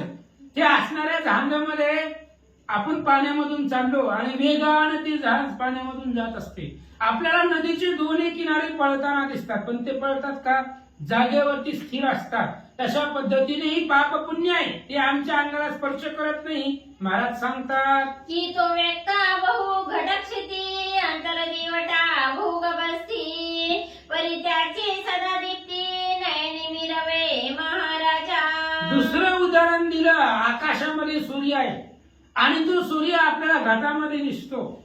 एखादा घट जर आपण माठ ठेवला तर त्या माठामध्ये आपल्याला सूर्याचं प्रतिबिंब दिसतं. पण त्या सूर्याचं प्रतिबिंब तो त्या माठाला आतळतो का, त्या माठामध्ये राहतो का, माठात हात घातला तर सूर्य दिसतो का. त्या माठामध्ये सूर्य दिसतो पण नसतो. जसं त्या माठापासून सूर्य वेगळा आहे, अख्ख्या जगाला प्रकाश देतो, तसं पाप पुण्यापासून आम्ही वेगळे आहोत. मच्छिंद्रनाथ सांगतात, तुटोनी नीती पुण्य द्रुमा आम्ही नेनो पाऊल गुगमा तव ते म्हणती नरेंद्रोत्तमा बोल बोलसी हे काय. आणि मच्छिंद्रनाथांनी त्या भैरवाने सांगितलं, ऐका म्हणले, आम्हाला माहिती नाही, आम्ही जाणतच नव्हतो. पाप काय पुण्य काय आम्हाला माहिती नाही, आम्ही ते जाणत नाही. तर आणि असं त्यांचं बोलणं ऐकलं कोणी, भैरवांनी मच्छिंद्रनाथाचं बोलणं ऐकलं. ऐकल्याबरोबर भैरवांच्या मनामध्ये प्रश्न निर्माण झाला आणि भैरव मच्छिंद्रनाथांना काय बोलतात, जगी जन्मोदया देह धरिला पोटी कर्मा कर्मा उभे राहाटी मिरवले हे प्रपंच हाटी पदार्थ सवे हे दोन्ही. आता त्या भैरवानी मच्छिंद्रनाथाला ज्ञान उपदेश करायला सुरुवात केली. महाराज, तुम्ही तर ज्ञानी आहात, तुम्हाला कळायला पाहिजे, जो जो जीव जन्माला आलेला आहे तो कर्म पाप आणि पुण्य सोबतीला घेऊन येतो. प्रत्येक माणसाचं कर्म काही ना काही पाठीमागचं शिल्लक असतंय आणि ते कर्म भोगण्यासाठीच मानव जन्म भेटलेला असतो. पाठीमागचं जे काही कर्म आहे, कर्म राठी घालवण्यासाठीच माणसाचा देह असतो. आणि मानव जीवनामध्ये कोणतंही कर्म करत असताना ते कर्म पापात्मक असतं आणि पुण्यात्मक असतं. दोन्ही कर्म माणसाच्या हातामधून घडतात. मग तुम्ही नाही कसं म्हणता, सांगा. तरी बात याच्या गृह कपाटी ना तळपे ना मिरवे शक्ती तरी आता लोकोणी कर्माप्रती अर्थ तुझा सरेना. ऐका महाराज, प्रत्येक जन्माला आलेला जीव प्रत्येक हे असणाऱ्या संसारामध्ये येतो आणि काही ना काही कर्म करतो. तुम्ही जर स्वतःचं कर्म लपवून जर आम्हाला सांगण्याचा प्रयत्न केला तर आम्ही तुम्हाला जाऊ देणार नाही. जर तुम्हाला जायचं असेल तर तुम्ही केलेलं कर्म उघड करा, आम्हाला सांगा, आम्ही ठरवतो तुम्ही पापी आहेत का पुण्यवान आहे. पण कर्म आमच्यापासून लपवू नका, आम्हाला प्रगट करून दाखवा. आणि जर तुम्ही लपवलं तर तुमच्या मनामधला अर्थ म्हणजे जी कामना आहे ती कामना परिपूर्ण होणार नाही, आम्ही तुम्हाला इथून जाऊ देणार नाही. जैसे वेचिल्या वाचुनी धन नातळे कदा हाटीचा कण तरी कर्मा कर्मा जल्पलविना अर्थ तुझा सरेना. अहो, हे धन वेचल्याशिवाय, धन खर्च केल्याशिवाय आपल्याला कुठलीच गोष्ट प्राप्त होत नाही. जर एखादी गोष्ट आपल्याला प्राप्त करायची असेल, घ्यायची असेल तर कमवलेलं धन तिथं घालवावं लागतं. तसंच ही सुद्धा आहे. तुम्ही कमवलेलं पाप पुण्य आम्हाला सांगा आणि पाप पुण्य जर सांगितलं नाही, कर्म अकर्म, चांगलं कर्म आणि वाईट कर्म, अकर्म म्हणजे वाईट कर्म आणि कर्म म्हणजे चांगलं, हे दोन्ही कर्म आमच्या पुढे सांगा. हे जर तुम्ही सांगितलं नाही तर तुमच्या मनातली इच्छा पूर्ण होणार नाही, आम्ही तुम्हाला जाऊ देणार नाही. तरी प्रांजळ वचना प्रवाही कामसरिता मिरविल्याही तेने दर्शने अंबापायी संगमाते मिरवेला. म्हणून प्रांजळ वचनानं आम्ही बोलतोय तुम्हाला, साच आणि मवाळ अशा भाषेमध्ये बोलतोय. आम्ही काय तुम्हाला जाऊ देणार नाही म्हणलो का? जाण्यासाठी काय पैसे लागतात म्हणलो का? काय बोललो नाही तुम्हाला. फक्त आम्हाला तुमचं पाप पुण्य सांगा आणि जावा. आम्ही तुम्हाला शांततेनं नम्रतेनं बोलतोय आणि जर तुम्ही आम्हाला सांगितलं नाही तर तुम्हाला जाऊ देणार नाही. आणि जर तुम्ही प्रांजळपणानं जसं आम्ही बोलतोय तसं जर तुम्ही आम्हाला पाप पुण्य सांगितलं तर जगदंबेचं दर्शन तुम्हाला होईल. अष्टभैरव नाथांना बोलतात, ना तरी गौणा धरवी पोटी वदतार्थ न लागे जेठी प्रांजळ वदा की शेवटी फिरून जाशील माघारा. म्हणून तुमच्या मनामध्ये काही प्रश्न येईल आणि तुमच्या मनामध्ये येऊन तुम्ही जर आम्हाला पाप पुण्य सांगितलं नाही, तुमच्यापाशी दोनच पर्याय आहेत बघा महाराज. जर तुम्हाला देवीचं दर्शन घ्यायचं असेल तर तुमचं कर्म अकर्म सांगा, त्याच्यावरनं आम्ही तुमचं पाप पुण्य ठरवतो. आणि जर आता तुम्हाला तुमचं कर्म सांगायचंच नसेल, शेवटचा पर्याय इथून माघारी जावा, तुम्हाला या दरवाजामधून आतमध्ये जाऊ देणार नाही. अशा प्रकारे भैरव नाथांना बोलतात, तू प्रांजळा वदलविना करुण देऊ तुझे गमन बहुचावटी जलपल्यान शिक्षा पावसी येथे तू. ऐका महाराज, तुम्ही आम्हाला शांततेनं, प्रांजळ म्हणजे नम्रतेनं बोलायचं आणि सांगायचं. आम्ही जे जे विचारेल ते आम्हाला सांगायचं. जर तुम्ही आम्हाला नम्रतेनं शांततेनं जर आमच्या प्रश्नाची उत्तरं तुम्ही दिली नाही तर आम्ही तुम्हाला जाऊ देणार नाही. आणि जर तुम्ही आगाव बोलला, जर जास्त आमच्या पुढे जर बोलायला लागला तर आम्ही मग शिक्षा करतो, दंड करतो, आम्ही त्याला मारतो. जर तुम्ही जास्त आम्हाला बोलायला लागले, आम्ही आमचं काम करायलोय, त्यामुळे तुम्ही सांगा व्यवस्थित पद्धतीने तुमचं पाप पुण्य आणि देवीच्या दर्शनाला जावा. आणि जर तुम्ही नाही सांगितलं, जर जास्त बोलायला लागले तर आमच्या हातून शिक्षा तुम्हाला प्राप्त होईल, असं भैरव बोलतात. ऐसे कथा मच्छिंद्रनाथ म्हणे शासनी उदेला आदित्य सूत तेथे तुमची शक्ती अद्भुत केवी वर्णो मशक हो. त्याच वेळेस मच्छिंद्रनाथांनी विचार केला, म्हणले आता हे आपल्यापाशी लई उद्धटपणानं बोलायला लागले हे अष्टभैरव. अरे जर तुम्ही युद्धाची भाषा करायला लागले, युद्धाच्या गप्पगोष्टी करायला लागले, तर सूर्य महाराजाला आम्ही जिंकलंय. सूर्यदेव सुद्धा आमच्या पुढे फिक्का आहे, आम्ही त्यांच्याही प्रतापाला जिंकलेला आहे. आणि काय 33 कोटी देव आमच्यावरती प्रसन्न आहे. आमच्या पुढे जर युद्धाला कोणी सुद्धा उभं राहू शकत नाही. काळ आम्हाला थरथर कापतोय आणि तुम्ही तर मशकासारखे चिलटासारखे माझ्या पुढे आहेत. मच्छिंद्रनाथ बोलतात, जो महाप्रलया भद्ररुद्र टोकरासुनी बैसला मुखचंद्र तेथे तुमची कथा महेंद्र काय असे मशक हो. अरे ऐका, जो असणारा महारुद्र असणारे जे काही महादेव जे आहेत ते महादेव आमचे सखे आहेत, पाठीराखे आहेत. जो काळाला खाणारा आहे, काळाला जुना असणारा गिळलेला आहे, अशा प्रकारचे भगवंताचे वरदान आहे. तर ते देव आमच्या सोबतीला आहेत किंवा काळाला सुद्धा दंड करू. मग जर आम्ही काळाला दंड करू शकतो तर तुम्ही मशक आहेत, आमच्या पुढे चिलट आहेत, असं मच्छिंद्रनाथ भैरवांना बोलतात. ऐसे ऐकता मच्छिंद्र गोष्टी परम क्रोधाची झाली दाटी मग ते अष्टभैरव थाटी एकदाची उठावले. मच्छिंद्रनाथाचं बोलणं ऐकलं बरोबर अष्टभैरवांना राग आला, कारण त्यांना या मच्छिंद्रनाथांची शक्ती पाहिजे होती. देवांचं वरदान आहे असं त्यांनी ऐकलं होतं, बघितलं होतं. मग किती ताकद आहे बघू, कारण यांना सुद्धा गर्व होता यांच्या ताकदीचा. ह्या भैरवांना आम्हीच देवीचे द्वारपाळ आहेत आणि आम्ही कोणाला जाऊ देणार नाही असा बी गर्व त्यांना होता. मच्छिंद्रनाथांचं बोलणं ऐकल्याबरोबर त्यांना भयंकर राग आला आणि ते अष्टमहाभैरव एकदाच मच्छिंद्रनाथाबरोबर युद्ध करण्यासाठी पुढे सरसावले. जैसे अपार विधान थाटी आवळा सांडुनी अबला कोटी उबला कोटी प्रदीप्त होणी सांगे गोष्टी महाखगी जाऊनिया. जसं एखादं असणारा त्या ठिकाणी आबळ आहे आणि आपण आपला असणारा संवाद करतायत, प्रदीप्त होऊन एकमेकाला गोष्टी सांगतात, तशा पद्धतीने ही भैरव रागवले, खंदिरासारखी विस्तवासारखी लाल भडक झाले आणि त्या असणाऱ्या मच्छिंद्रनाथाच्या अंगावरती धावले. त्यांना हे अष्टभैरव मांडिते झाले युद्ध पर्व कोणी त्रिशूळा परशु गांडीवा चमत्कारिले ते समयी. तशा पद्धतीने ते अष्टमहाभैरव आता त्यांच्याकडे शस्त्र अस्त्र भरपूर होते. गदा आहे, परिघ आहे, भाले आहेत, त्रिशूळ आहे, अनेक प्रकारचे जे काही शस्त्र अस्त्र त्यांच्यापाशी होते ते सगळे त्यांनी शस्त्र अस्त्र घेतले. त्रिशूळ आहे, परशु आहे, गांडीव नावाचं धनुष्य आहे. त्या धनुष्याची दोरीचा तणाट करत त्या भैरवांनी केला. तो परजोणी असिलता मुद्गल गुरु च्या परम कठीणता अंकुशभराचे मांडोळस्ता चक्रे चालती उद्देशे. मग त्या अष्टमहाभैरवांनी काही भैरवांनी तलवारी घेतल्या, काहींनी मुदगल घेतलं. ते असणारं मुदगल अतिशय कठीण होतं, दुर्धर होतं. काहींनी अंकुश घेतलं, काही जणांनी धनुष्यबाण घेतलं, काही जणांच्या हातामध्ये असतील काही खडग आहे. अशा प्रकारची शस्त्रास्त्र घेऊन नाथांच्या अंगावर धावले. गदा दारुका यंत्र चट भाले गुप्ती कुठार बोथट ऐशी शस्त्रे तीव्र चट करी कवळुनी उठावले. काही जणांकडे गदा होत्या, दारुक यंत्र होते, काही असणारे आग्नीचे यंत्र होते, भाले होते, गुप्ती होत्या, कुठार होते, तीव्र शस्त्र दुर्धर शस्त्र भैरवांकडे होते.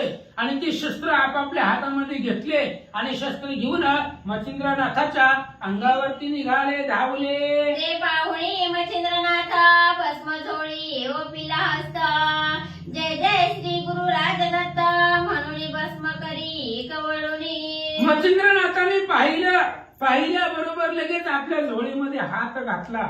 मच्छिंद्रनाथाने आपल्या गुरुदेव दत्तात्रय त्या दत्तात्रयाचं ध्यान केला आणि ते असणाऱ्या दत्तात्रयाचं स्मरण केलं, भस्म झोळीतून काढला आणि त्या भस्मावरती कोणता मंत्र म्हणतात? ताही दिशा मंत्र गौरव विभूती चर्चुनी आपुला भाव म्हणे मित्रावरून देव सिद्ध सोत ममकाचा. मच्छिंद्रनाथांनी ते असणाऱ्या भस्म झोळीतून काढलं आणि 10 दिशा आहेत. पूर्व पश्चिम दक्षिण उत्तर 4, आग्नेय वायव्य ईशान्य नैऋत्य 8, अध आणि ऊर्ध्व खाली आणि वरी अशा प्रकारच्या 10 दिशा आहेत.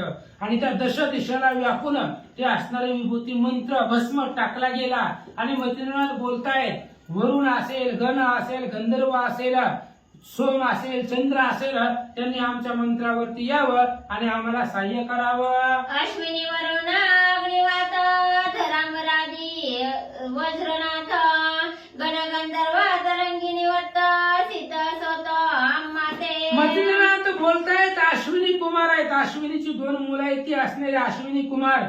वरुण देव आहे, अग्निदेव आहे, वायुदेव आहे आणि असणारे वज्रनाथ म्हणजे इंद्रदेव आहे. गण गंधर्व यक्ष आहेत. या सर्व देवांनी आमच्या असणाऱ्या सहाय्याला यावं. महाराज बोलतात, बुद्धी सिद्धी योगी अपार ब्रह्मांडात आनंदनार त्या सर्वांचे नमस्कार साह्य सोत आमुते. जो बुद्धी सिद्धीचा दाता आहे तो असणारा भगवान गणेश आहे. या पृथ्वी तलावरती ब्रह्मांडामध्ये अनेक योगी आहेत, सिद्ध साधक आहेत. त्या सगळ्या योगींच्या चरणावरती माझा नमस्कार आहे की त्या सर्वांनी आमच्या सहाय्यासाठी, आमच्या रक्षणासाठी, मंत्र फलद्रुपतीसाठी सर्व देवतांनी यावं. ऐशी जल्पोनी मंत्र शक्ती प्रेरिता दृढ झाली विभूती युद्ध समारंभी क्षिती आमंत्रिली सर्वांसी. अशा प्रकारे मंत्र म्हटला गेला. मच्छिंद्रनाथांनी सगळ्या देवताला पाचारण केले युद्धाच्या अगोदर. ह्या भैरवानी जर पुढे एखाद्या देवतेचं वरदान असलेलं शस्त्र सोडलं तर ते असणारी देवता त्याच्या बाजूला जाऊ नये, ही युद्ध कौशल्य असतं. म्हणून मच्छिंद्रनाथांनी सगळेच देवता अगोदर आपल्या बाजूने घेतल्या आणि सगळ्या देवताला युद्धाच्या पूर्वी बोलवलं, आपल्या मदतीसाठी सहाय्य करावलं. मग वज्र पंजरा प्रयोग भूती धारास्त्रे नेमुनी शक्र दैवती मंत्र प्रयोग सबळ शक्ती भाळी विभूती चर्चित असे. मच्छिंद्रनाथांनी काय केलं, आता ही भैरवानी सगळे दारुण भयंकर शस्त्रास्त्र घेऊन मच्छिंद्रनाथावरती धावले. मच्छिंद्रनाथांनी स्वसंरक्षण केलं. बाकीचं जाऊ द्या, आधी आपलं संरक्षण करू. हे अष्टमहाभैरव पिसळून अंगावरती आले, कुठलंही शस्त्र केव्हाही सोडतील. म्हणून स्वसंरक्षणासाठी मच्छिंद्रनाथांनी झोळीतलं भस्म काढलं आणि आपल्या कपाळाला लावलं आणि त्या भस्मावरती वज्रास्त्र मंत्र म्हटला गेला. वज्राची अशी ताकद आहे, मोठे मोठे पर्वताचं पीठ करते आणि ती वज्रास्त्र मंत्र आपल्या शरीराभोवती मच्छिंद्रनाथांनी रक्षण म्हणून ठेवला. त्या वज्रास्त्राचा प्रहार करून एकही शस्त्र नाथांच्या अंगाला लागणार नव्हतं, असं स्वसंरक्षण नाथांनी केलं. तेने शरीरा वज्र होणार ते समय झाले अति कठीण मग म्हणे मच्छिंद्रनाथ पूर्ण कार्य साधा फुले.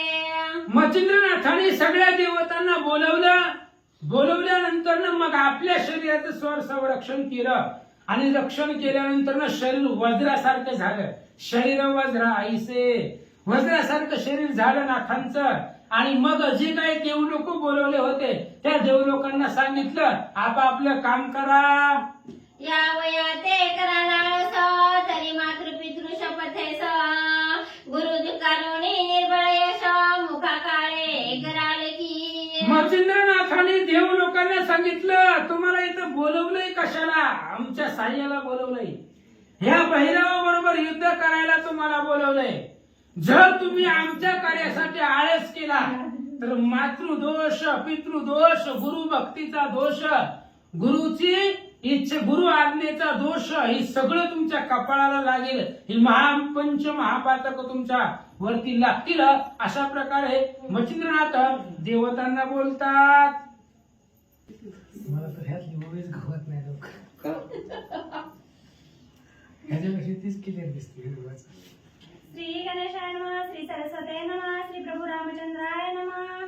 मग जीने संध्या रूपी मिरवणे येते मम कंदर्पी उडी सांडोनी कोरडे कुपी प्राण त्या जवा हे बरेच. मच्छिंद्रनाथांनी देवतांना सांगितलं, हे बघा तुम्हाला बोलवलंय माझ्या कामासाठी, सह्या भैरवा बरोबर युद्ध तुम्ही करा.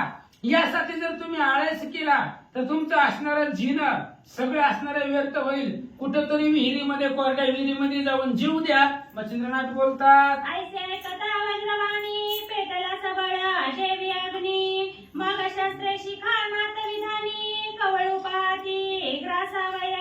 आणि मच्छिंद्रनाथाचं कठोर बोलणं ऐकलं. जे देव पाचारण केले होते, ज्यांना ज्यांना बोलवलं होतं त्यांना राग आला. त्यांनाही त्या ठिकाणी मच्छिंद्रनाथाचं बोलणं कडक लागलं, खडतर लागलं. आणि जसं लाल भडक अग्नी असावा तशा प्रकारे सगळे देव रागावले. म्हणतात, जे अष्टभैरवा भद्रकाळा शस्त्रे सोडिती उता वेळा मने येथे याचा काळा चित्ताभस्मी मेळवा. आणि मच्छिंद्रनाथांनी जे असणाऱ्या देवतांना सांगितलं, तुमचं काम एकच आहे, अष्टमहाभैरव आहे. आणि अष्टमहाभैरव दुर्धर शस्त्रास्त्र घेऊन आमच्या बरोबर युद्धासाठी आले, तर त्यांच्यापासली सगळी असणारे जे काही शस्त्र आहेत त्यांचा काळ म्हणून तुम्ही जावा आणि त्यांना प्राणप्राय करा, त्यांना जर्जर करा, असं देवांना मच्छिंद्रनाथ बोलतात. मग नाथ शरीरा लक्षणी अष्ट शस्त्रे प्रेरिती प्रहार अनिष्ट त्रिशूळ परशाते नीट धनानदी अंगाते. मग लगेच ही अष्टमहाभैरवाने हातामध्ये शस्त्रास्त्र घेतली होती. ती शस्त्रास्त्र आपल्या हातामध्ये घेऊन मच्छिंद्रनाथाच्या अंगाचं, शरीराचं लक्ष केलं आणि त्रिशूळाय, परिशाय, पट्टिशाय ही सगळी आपल्या ताकदीनं नाथाच्या अंगावर टाकू लागले. अंकुश पराजा गजरू मुदगदा मांडुगदा बालचक्र गुंपी खंजीरा बरीचा शिला सबळ प्रहारे भेदिती. मग कोणाकडे अंकुश आहे, परश आहे, मुदगल आहे, गदा आहे, भालचक्र आहे, गुंफी आहे, खंजीर आहे, आसिलता म्हणजे तलवार आहे. अशा प्रकारचे शस्त्रास्त्र मच्छिंद्रनाथाच्या अंगावरती भैरवांनी सोडले. परितो शास्त्रे मच्छिंद्रनाथ तृणप्राय सकळ मानित शास्त्रवृष्टी गणवर्षत मच्छिंद्र पर्वत झालासे. आणि त्या भैरवांनी दुर्धर शस्त्रास्त्र मच्छिंद्रनाथाच्या अंगावरती सोडली. सोडल्यानंतर त्याचा परिणाम मच्छिंद्रनाथावरती काहीच झाला नाही. पावसाचा थेंब पाणी पडावर, ती किती जरी पाऊस पडला तरी पर्वताला काही होणार आहे, काही फरक पडत नाही. तशा पद्धतीने पर्वत रूप वज्राचं शरीर मच्छिंद्रनाथाचं झालेलं होतं, त्यामुळे यांचे शस्त्रास्त्र शरीराला लागले नाही. ऐसे होता ते अवसरी निर्विघ्न दिसती ते शास्त्र मग परम कोपे गंडी वास्त्र सज्ज करीते पै झाले. भैरवांनी पाहिले की आपण सोडलेली शस्त्रास्त्र नाथांना लागले नाहीत, ते सगळे व्यर्थ गेलं. मग गांडीव नावाचं धनुष्य होतं त्या भैरवाकडे. त्यांनी धनुष्य काढलं आणि धनुष्याचा चमत्कार केला आणि बाण धनुष्याला लावला. एकी निर्मिले वातशार दुजी निर्मिले कामास्त्र तीव्र तिजी निर्मिले वासवास्त्र महाशक्ती आगळीते. मग प्रत्येकानं आपापलं धनुष्य काढलं आणि त्या धनुष्याला बाण सोडला. एकानं वायू अस्त्र सोडलं, एकाने कामास्त्र सोडलं, एकाने वासवास्त्र सोडलं, वासव नावाची शक्ती. काही जणांनी आदिशक्तीचं अस्त्र सोडलं आणि मच्छिंद्रनाथावरती बाणाचा वर्षाव करतात. चौथी योजले नागास्त्र बंधन जय महाताक्ष्ण कायुनी दारुण. पाचवे ब्रह्मास्त्र प्रवीण शापादीप विराजे. आणि 4 नंबरचं नागपाश बंधन. नागपाश लवकर सुटत नाही. एरवीची गरुड अस्त्राशिवाय सुटतच नाही. नागपाश सगळ्या अस्त्रामध्ये दुर्धर आहे, घातक आहे. त्यामुळे ते नागसर्पाचं बंधन केलं. त्यानंतर तिसरं, 5वं जे काय असणारं अस्त्र आहे ते ब्रह्मास्त्र सोडलं. हे ब्रह्मास्त्राला सुद्धा तोड नाही. ब्रह्मास्त्राचं निवारण कोणी करणार नाही. अशी शेवटची 2 अस्त्र दुर्धर भैरवाने सोडले. सहावे रुद्रास्त्र प्रबळ काळ की बक्षुपाणे ब्रह्मांड सकळ. सातवे दानवास्त्र सकळ असंख्य राक्षस निर्विती. 6वं रुद्रास्त्र सोडलं. रुद्रास्त्र म्हणजे प्रलय काळ, काळाची काळ असणारे महादेव. ते महादेवाचं रुद्रास्त्र प्रलय करणारे 6 नंबरचं सोडलं. आणि ती रुद्रास्त्र सगळं ब्रह्मांड गिळून टाकण्याची ताकद त्या रुद्रास्त्रामध्ये होते. ते रुद्रास्त्र मच्छिंद्रनाथाच्या अंगावरती सोडलं. 7वं दानवास्त्र सोडलं आणि सगळी राक्षस तिथं निर्माण झाले. आठवे कृतास्त्र कठीण प्रेरित पावती मृत्यू काळ नाम प्रचंड हस्तपाश कवळून असंख्य स्थिती निर्विती. आणि अष्टभैरवांनी 8 शस्त्रास्त्र सोडली. ह्या 8 बाणांचं निवारण करता येत नाही. 8वं कृतांत अस्त्र सोडलं, काळाचं अस्त्र. ज्या अस्त्राचा प्रहार झाल्याबरोबर तो यमाच्या नगरीला जातो, साध जात नाही. यम त्याला पाशबंधनामध्ये घेऊन जातात. अशा प्रकारचं कृतांत अस्त्र, यम अस्त्र 8 नंबरचं अष्टमहाभैरवांनी मच्छिंद्रनाथावर सोडला. ऐसे योजनी शरार नव मांडिते झाले प्रलय पर्व शास्त्रास्त्री मंत्र गौरव देवता शक्ती आराधिल्या. अशा प्रकारचे असणारे बाण सोडले. बाणाचा वर्षाव मच्छिंद्रनाथावरती केला आणि मग शस्त्र अस्त्र मंत्र युक्ती असणाऱ्या मंत्राचा वापर करून त्या मच्छिंद्रनाथावरती मंत्रशक्तीचा प्रहार भैरव करू लागले. ऐसे योजनी गांडीवा गुणी प्रेरिते झाले अष्टही क्षणी मग ती अस्त्रे भ्रमता गगनी प्रलय काळ वेढावला. आणि ते अष्टमहाभैरवांनी हातामध्ये धनुष घेतला आणि 8 प्रलय काळीची अस्त्र, एक अस्त्र प्रलय करणारे होतं. त्यातलं ब्रह्मास्त्र आहे, वासवास्त्र आहे. वासवास्त्र ती वासवास्त्र म्हणजे वासव शक्ती आहे. त्या वासव शक्तीला कृष्ण भेट होता महाभारतामध्ये. ती फक्त कर्णाकड होती.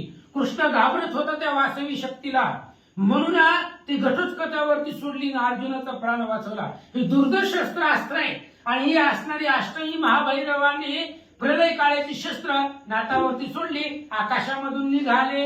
वातास्त्राची प्रलय गती महापर्वत स्वर्गपंथी वायुचक्री भ्रमण करीती अडकी कार्पास जे उतार. वातास्त्र पहिलं वायू अस्त्र सोडलं होतं त्या भैरवांनी आणि वायू अस्त्राची एवढी ताकद होती. प्रलय काळीचं असणारं वारं सुटलं, चक्रीवादळ, आणि त्या असणाऱ्या वादळामध्ये मोठमोठाले पर्वत स्वर्गापर्यंत उडून जात होते. एवढ्या प्रलय काळी वारा निर्माण झाला. कामास्त्र परम कठीण उर्वशीचे चांगुलपण अन्यदारा करविती गमन मचिंद्र जती हे कृती. 2 नंबरचं कामास्त्र सोडलेलं आहे. कामास्त्र म्हणजे मोहनास्त्र आणि ते असणाऱ्या कामास्त्र म्हणजे उर्वशीचं अस्त्र सोडलं आणि त्या उर्वशीला पाहून मच्छिंद्रनाथाच्या मनामध्ये काम निर्माण होईल. अशा प्रकारचं सुंदर सुंदर उर्वशीचं चांगुलपण, जगताचं सौंदर्य एकवटून निर्माण केलेले उर्वशी कामास्त्राच्या बाणावरती प्रेरून मच्छिंद्रनाथावर सोडला. त्याही परमा सुंदर खानी पाहता कामा मूर्छनी देवदानव मानव जानी जपी तपी लागती. आणि त्या उर्वशी अतिशय सुंदर होत्या, लावण्याच्या खाली होत्या. देव लोकांनी पाहिल्या, जे मच्छिंद्रनाथाकडून देवता होत्या त्या सगळ्या देव लोकांनी पाहिल्या, कार्यकारिणी विसरले गेले. त्या उर्वशीच्या अप्सरेच्या मोहामध्ये सगळे गुंतून गेले. असं काम अस्त्रामध्ये मोहून टाकलं. वास्तव शक्ती अति प्रौढी तेज प्रवेशता पडे ब्रह्मांडी मित्रता पाहुना कालने उडी उरली नाही मागुती. वासव शक्ती आहे, इंद्रदेवाची शक्ती आहे आणि ती असणारी वासव शक्ती सोडली. ती सुद्धा वासव शक्ती विजय जवळ आकाशामध्ये वीज चमकावी त्या पद्धतीने तेजानं लखलखाट करीत, म्हणजे सूर्याच्या तेजाला कमी पडेल अशी वासव शक्ती तेजानं निघाले. ती शक्ती होता प्रगट शब्द करी कडकडाट तेने उचलू पाहे ब्रह्मांड पीठ धरा कंप दाटला. वासव शक्ती सोडल्यानंतर ती शक्ती प्रलय काळीची गर्जना करत आवाज कडकडाट करत निघाली आणि त्या शक्तीच्या आवाजानं संपूर्ण ब्रह्मांड रसातळाला जाईल, उलथून पडेल अशा प्रकारचा भास होऊ लागला. जमिनीचा कंप होऊ लागला. अशा प्रकारची वासवी शक्ती मच्छिंद्रनाथाच्या दिशेने निघाले. शेष दचकला फुले मनी उंचावितासे ग्रीवा मर्दोनी कुर्म पुष्टी सरसावूनी भय कापे चळचळा. त्या वासवी शक्तीचा एवढा प्रभाव होता, जमिनीचा कंप झाला. शेषाच्या डोक्यावरती पृथ्वी आहे, शेषानं सुद्धा मान वर करून पृथ्वीवर काय चाललंय एवढं आवाज होऊ लागला, दणदणाट होऊ लागलाय. म्हणून शेषानं मान वर करून पृथ्वीकडे पाहिलं आणि कुर्म असणाऱ्या कासवाच्या पाठीवरती सुद्धा पृथ्वी आहे. कासवानं सुद्धा आपली पाठ सज्ज केली, टणक केली. अशा प्रकारचा प्रलय काळीचा निर्माण त्या ठिकाणी वासवी शक्तीनं प्रलय काळ निर्माण केला. वराह उंचावणी दंत म्हणे धरावती रसा व्यक्त दिग्गज भयभीता चित्त सैराधावती दस दिशा. वराह सुद्धा, कारण वराहाच्या दाढेवरती दातावरती ही पृथ्वी आहे. कारण वराह अवतारामध्ये पृथ्वी रसातळाला जात होती. हिरण्यक्ष नावाच्या राक्षसानं पृथ्वी पाण्यात टाकली होती रसातळामध्ये आणि त्या पृथ्वीला वाचवण्यासाठी वराहाचा वेश भगवंतानं धारण केला आणि पृथ्वी धरली दाढेवरती पृथ्वी धरून उचलून धरली. तसंच वाटू लागलं वराह भगवंताला जर आता पृथ्वी रसातळाला जाईल की काय म्हणून असणाऱ्या दाढेवरती पृथ्वी सावरण्याचा प्रयत्न भगवंत करू लागला. आश्रयनो हे प्रलयाच्या की प्रलय रुद्राचा हळहळ विमानयानी पाय सुघट त्या पळता समजेना. सगळ्या लोकांना देव लोकांना वाटू लागलं ही अस्त्र नाही तर प्रलय निर्माण करणारे असणारे प्रलय काळीचे आहेत. विमानामध्ये पाहणारे देव लोक ते सुद्धा घाबरले आणि विमान घेऊन पळून चालले. तेज पाहता सत्य अद्भुत गंधर्व झाले मूर्छागत तारंगणा होत चंद्र लपवी मुखाते. आणि मग त्या शक्तीचं त्या असणाऱ्या अष्टभैरवांनी सोडलेल्या आठही शक्तीचं तेज पाहिलं गेलं. त्या तेज पाहिल्यानंतर गंधर्व मूर्छित झाले. जो काही आकाशामध्ये तारांगण असेल तो जो चंद्र आहे चंद्रानं सुद्धा आपला मुखचंद्र त्यांच्या तेजापुढे लपवून ठेवला. सूर्य वरुणा करी दाटी म्हणे राहे खगापोटी वेगी प्रलय जेठी जगा माझी मिरवला. आणि सूर्य आणि वरुणाने सुद्धा विचार केला कुठल्या तरी कपाटामध्ये असणाऱ्या आकाशाच्या पोकळीमध्ये जाऊन लपून बसावं कारण पृथ्वी तळावरती या भैरवाने प्रलय निर्माण केलेला आहे.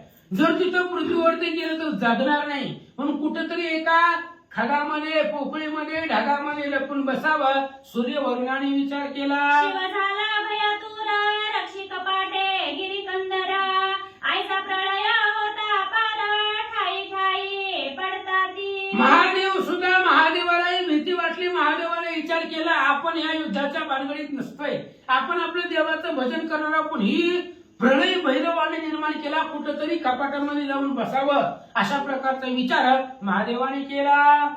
त्यात नागास्त्र विषवल्ली सरणी प्रगटता विषाची प्रेरणी अघटित होते झाली करणी आली विषाची मूर्छना. आणि अशा पद्धतीने नागास्त्र 3 नंबरचं नागास्त्र सोडलेलं होतं. पहिलं वायुअस्त्र होतं दुसरं कामास्त्र आणि तिसरंही नागास्त्र. नागपाश सोडल्यानंतर त्या नागाच्या मुखातून विष बाहेर पडलं आणि त्या विषानं त्या विष पाहिल्यानंतर सगळ्या असणाऱ्या देव त्यांना मूर्छना येऊ लागली असं सांगतात. चला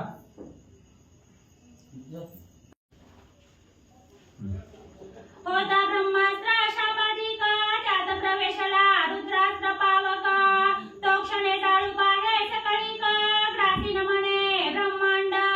मग त्या ठिकाणी असणारा म्हणजे जलशापादक नावाचा असणारा अस्त्र आहे त्या ठिकाणी ते सोडलं गेलं. त्याच्यात असणारा म्हणजे रुद्रास्त्रानं असणारा त्या ठिकाणी म्हणजे वाऱ्यानं असणारा प्रवेश त्या ठिकाणी केला आणि त्याला असणारी अग्निसाह्य झाली. जणू की काय हे ब्रह्मांड एका क्षणात त्या ठिकाणी जाळून टाकतं की काय अशी अवस्था आणि त्या अस्त्रानं म्हणजे झाली. त्याते साह्यात दानवास्त्र झाले भयानक बहुधा रक्षक धावले तै शांत काळास्त्र परम शिरले प्राण हेरू लोकांचा. मग त्या असणाऱ्या रुद्रास्त्राला म्हणजे दानवास्त्र त्या ठिकाणी साह्य झाल्याबरोबर सगळे रक्षक म्हणजे त्याच्या असणाऱ्या मदतीला त्या ठिकाणी धावले आणि तशातच ते असणारं काळास्त्र त्या ठिकाणी धावून आलं. काळास्त्र धावल्याबरोबर सगळ्या असणाऱ्या लोकांचा त्या ठिकाणी प्राणच हिरून घेतं की काय अशी अवस्था आणि सगळ्याची होऊ लागली. ऐसी प्रलयाची होत मांडणी मच्छिंद्र देखता नयनी मग नवास्त्र शक्ती मंत्र शकोनी विभूती ते सोडित असे. मग हे सगळं असणाऱ्या मच्छिंद्रनाथाने बघितलं गेलं सगळीकडे म्हणजे आता ही प्रलय अंत होण्याची वेळ त्या ठिकाणी येऊ लागली. ही मच्छिंद्रनाथाने बघितलं लगेच असणारी भस्म असणाऱ्या झोळीतील भस्म चिमुटी त्या ठिकाणी काढली त्याच्यावर असणारे 9 अस्त्राचा मंत्र त्या ठिकाणी जपला गेला आणि ती विभूती आकाशात मध्ये प्रेरू लागले. तेने अस्त्र विचक्षणी कैसे ऐका प्रताप खाणी वातास्त्राचे पुढे जाऊनी पर्वतास्त्र विराजिले. मग त्या ठिकाणी हे सोडलेलं अस्त्र होतं त्या ठिकाणी त्या अस्त्राचा एवढा प्रताप त्या ठिकाणी होता. जे वातास्त्र त्या ठिकाणी होतं त्याच्या पुढे हे असणारं पर्वतास्त्र जाऊन आणि म्हणजे थांबलं. यावरी कामास्त्रे पुढे जाऊनी संचारिले अस्त्र विरक्त धडपडोनी तेने कामास्त्र बापुढे होऊनी पाठी देऊनी पळत असे. मग हे असणारं पर्वतास्त्र म्हणजे त्या असणाऱ्या कामास्त्र पुढे त्या ठिकाणी गेलं आणि कामास्त्रावर ज्या वेळेस पर्वतास्त्र त्या ठिकाणी लागलं गेलं तेव्हा ते असणारं म्हणजे जे कामास्त्र होतं त्या ठिकाणी ते थरथर त्या ठिकाणी कापू लागलं, ते विरक्त त्या ठिकाणी झालं आणि पाठ देऊन त्या ठिकाणी आणि म्हणजे पळून जावं लागलं. वास्तवशक्ती अति दारुण तियेचे पुढे झाले मोहन, तेने महंता केली पळून वास्तवशक्तीचे सर्वस्वे. मग पुन्हा असणारी जी अतिशय दारुण असणाऱ्या वासव शक्ती म्हणजे त्या ठिकाणी होती, ह्या वासव शक्तीला असणाऱ्या म्हणजे त्या मोहन अस्त्रानं त्या ठिकाणी लगटलं आणि असणारं मोहन त्या ठिकाणी पडलं गेलं. मोहन पडल्याबरोबर तिथं असणारी म्हणले त्या ठिकाणी मोहन पडल्याबरोबर ते असणारं वासव शक्तीचं जे अस्त्र त्या ठिकाणी होतं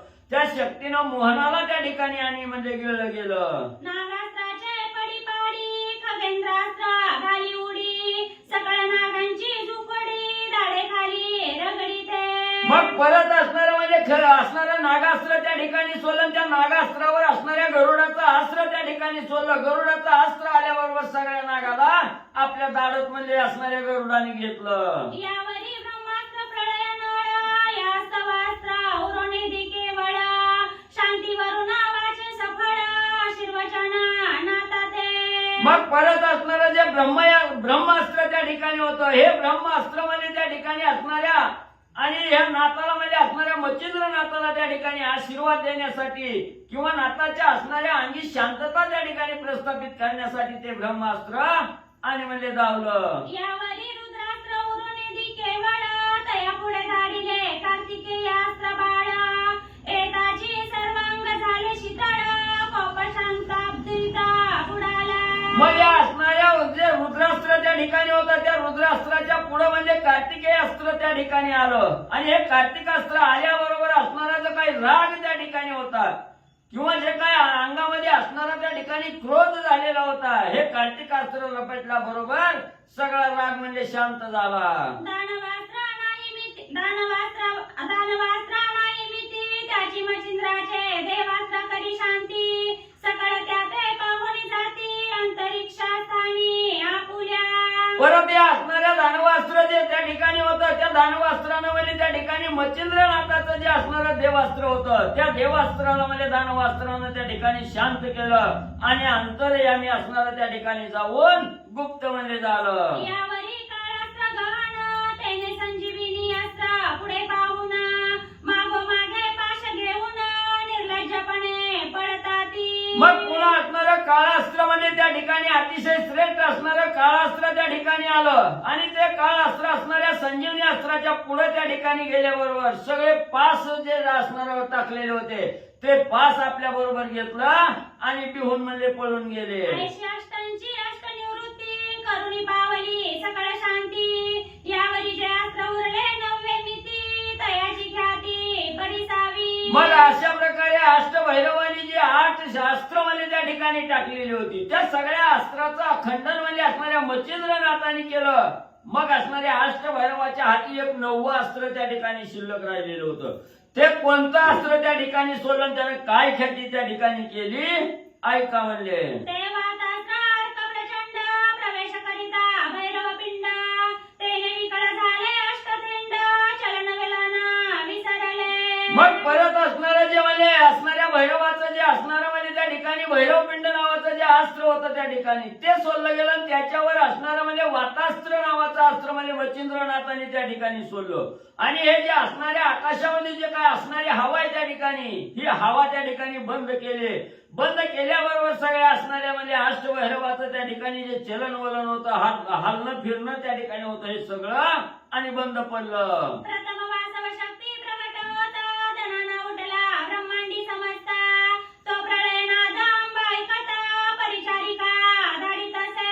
मग असणाऱ्या त्या ठिकाणी म्हणजे जे वासव शक्ती म्हणजे असणारी त्या ठिकाणी म्हणजे सोडलेली होती आणि ती ज्या वेळेस आकाशात असणारी मेघ गर्जनासारखी त्या ठिकाणी म्हणजे आढळली गेली त्यांना असणाऱ्या ह्या ब्रह्मांडामध्ये भला मोठा आवाज त्या ठिकाणी उठला आणि तो आवाज असणाऱ्या भगवती देवीनं त्या ठिकाणी ऐकल्याबरोबर भगवती देवीला वाटलं काहीतरी प्रलय त्या ठिकाणी आला म्हणून आपल्या असणाऱ्या परिचारिका सेविकेला त्या ठिकाणी आणि म्हणजे बोलवलं आणि कशाचा आवाज आला हे पाहण्यासाठी सेविकेला लावलं. त्या परिचारिका एकाकिनी, कोटीच्या मुंडा लावण्य खाणी, शंकिनी डंकिनी योगिनी, जळदे मग असणाऱ्या भगवती देवीने परिचारिकेला बोलवल्या बरोबर एक एक सर्व परिचारिका त्या ठिकाणी आल्या आणि त्यांच्याच मदतीला कोट्यावधी असणाऱ्या म्हणजे लावण्याची रास असणाऱ्या ज्या चामुंडा आहेत त्या ठिकाणी त्यांच्याबरोबर शंकिनी आहे, ढंकिनी आहे, योगिनी आहे आणि त्यांच्या सह सगळ्याचे काय असणाऱ्या पाण्यामध्ये रहिवास करणाऱ्या ज्या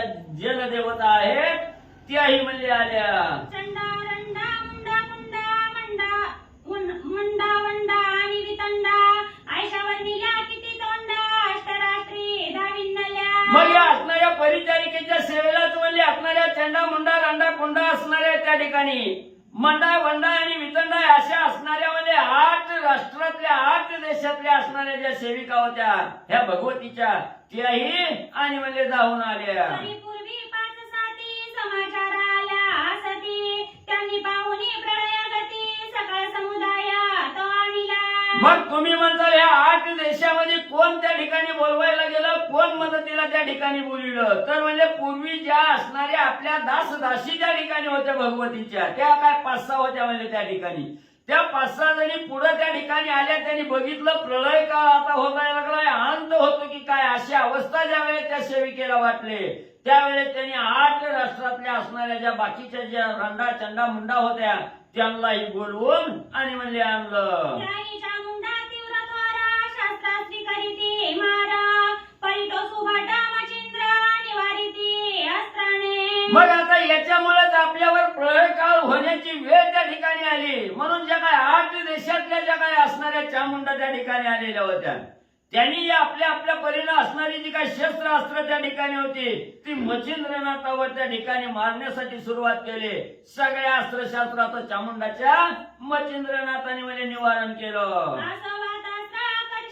अष्टभैरव गेले क्षीण होऊनी प्राणविकळ देहधरणी निचेष्टिता पडिले. मग असं म्हणजे इकडे असणाऱ्या चामुंडा आलेल्या आहेत असणाऱ्या म्हणजे मच्छिंद्रनाथावर प्रहार त्या ठिकाणी करू लागल्या त्याचंही निवारण मच्छिंद्रनाथाने केलं. आणि इकडे जे म्हणजे मच्छिंद्रनाथाने जे वातास्त्र आकर्षण म्हणजे असणारा मंत्र जपून जी भस्माची मुठी सोडलेली होती त्या वाताकर्षणामुळे जे अष्टभैरव म्हणजे धरणीवर खिळून म्हणजे त्या ठिकाणी पडलेले होते, निचेष्टित पडलेले होते, तळमळत त्या ठिकाणी होते. यावरी एक क्षणी चामुंडा भारत यांचा कैसा झाला विचारा भूलिका मोहनास्त्र कामाशिरा योजिले. मग नंतर म्हणजे हे असणारे जे अष्टभैरव आहेत हे कामास्त्रामुळे सगळं चलनवलन बंद पडलं, जमिनीवर असणाऱ्या त्या ठिकाणी खिळून पडले गेले. त्यानंतर असणाऱ्या ज्या चामुंडा 8 देशाचे ज्या चामुंडा आलेले होते 1 कोटी संख्येचे असणाऱ्या चामुंडा त्या ठिकाणी होत्या त्यांनी काय त्या ठिकाणी केलं, जे बोलण्याचं मोहनास्त्र आहे त्या ठिकाणी ही मोहनास्त्र त्या ठिकाणी टाकलं, त्याच्यावर असणारा काम नावाचा बाण त्या ठिकाणी सोडला गेला आणि मोहनास्त्र टाकल्याबरोबर कामामध्ये आणि गुंतून म्हणजे सोडलं.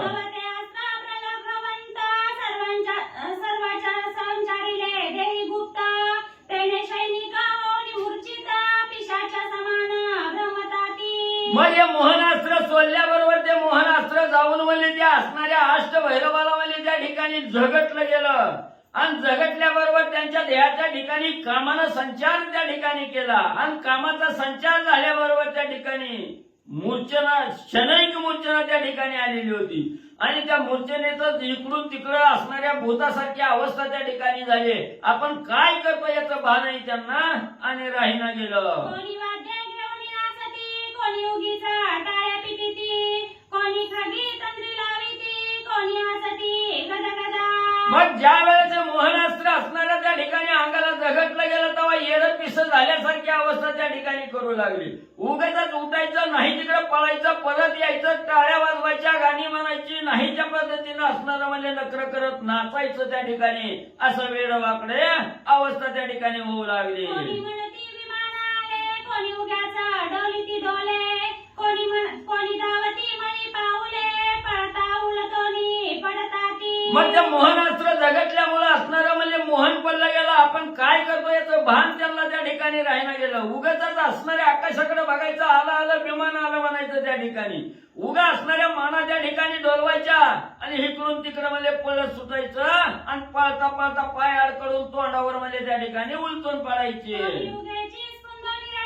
कोणी गोंधळी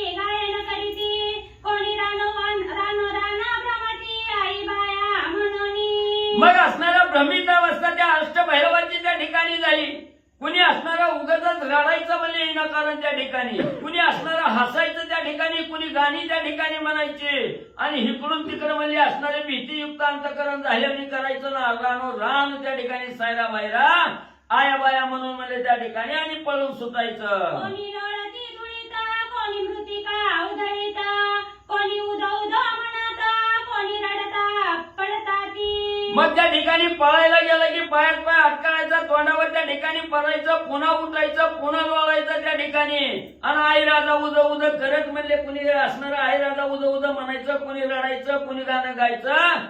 असं भ्रमित होऊन म्हणजे त्या ठिकाणी अष्टभैरव आणि फिरू लागले. कोणी निचेष्टिता पडता धरणी, मक्षिका गोंगाटा करीती वदनी, कोणी उभ्याचा शिव्या देऊनी विवाद करीताती निर्पुरे.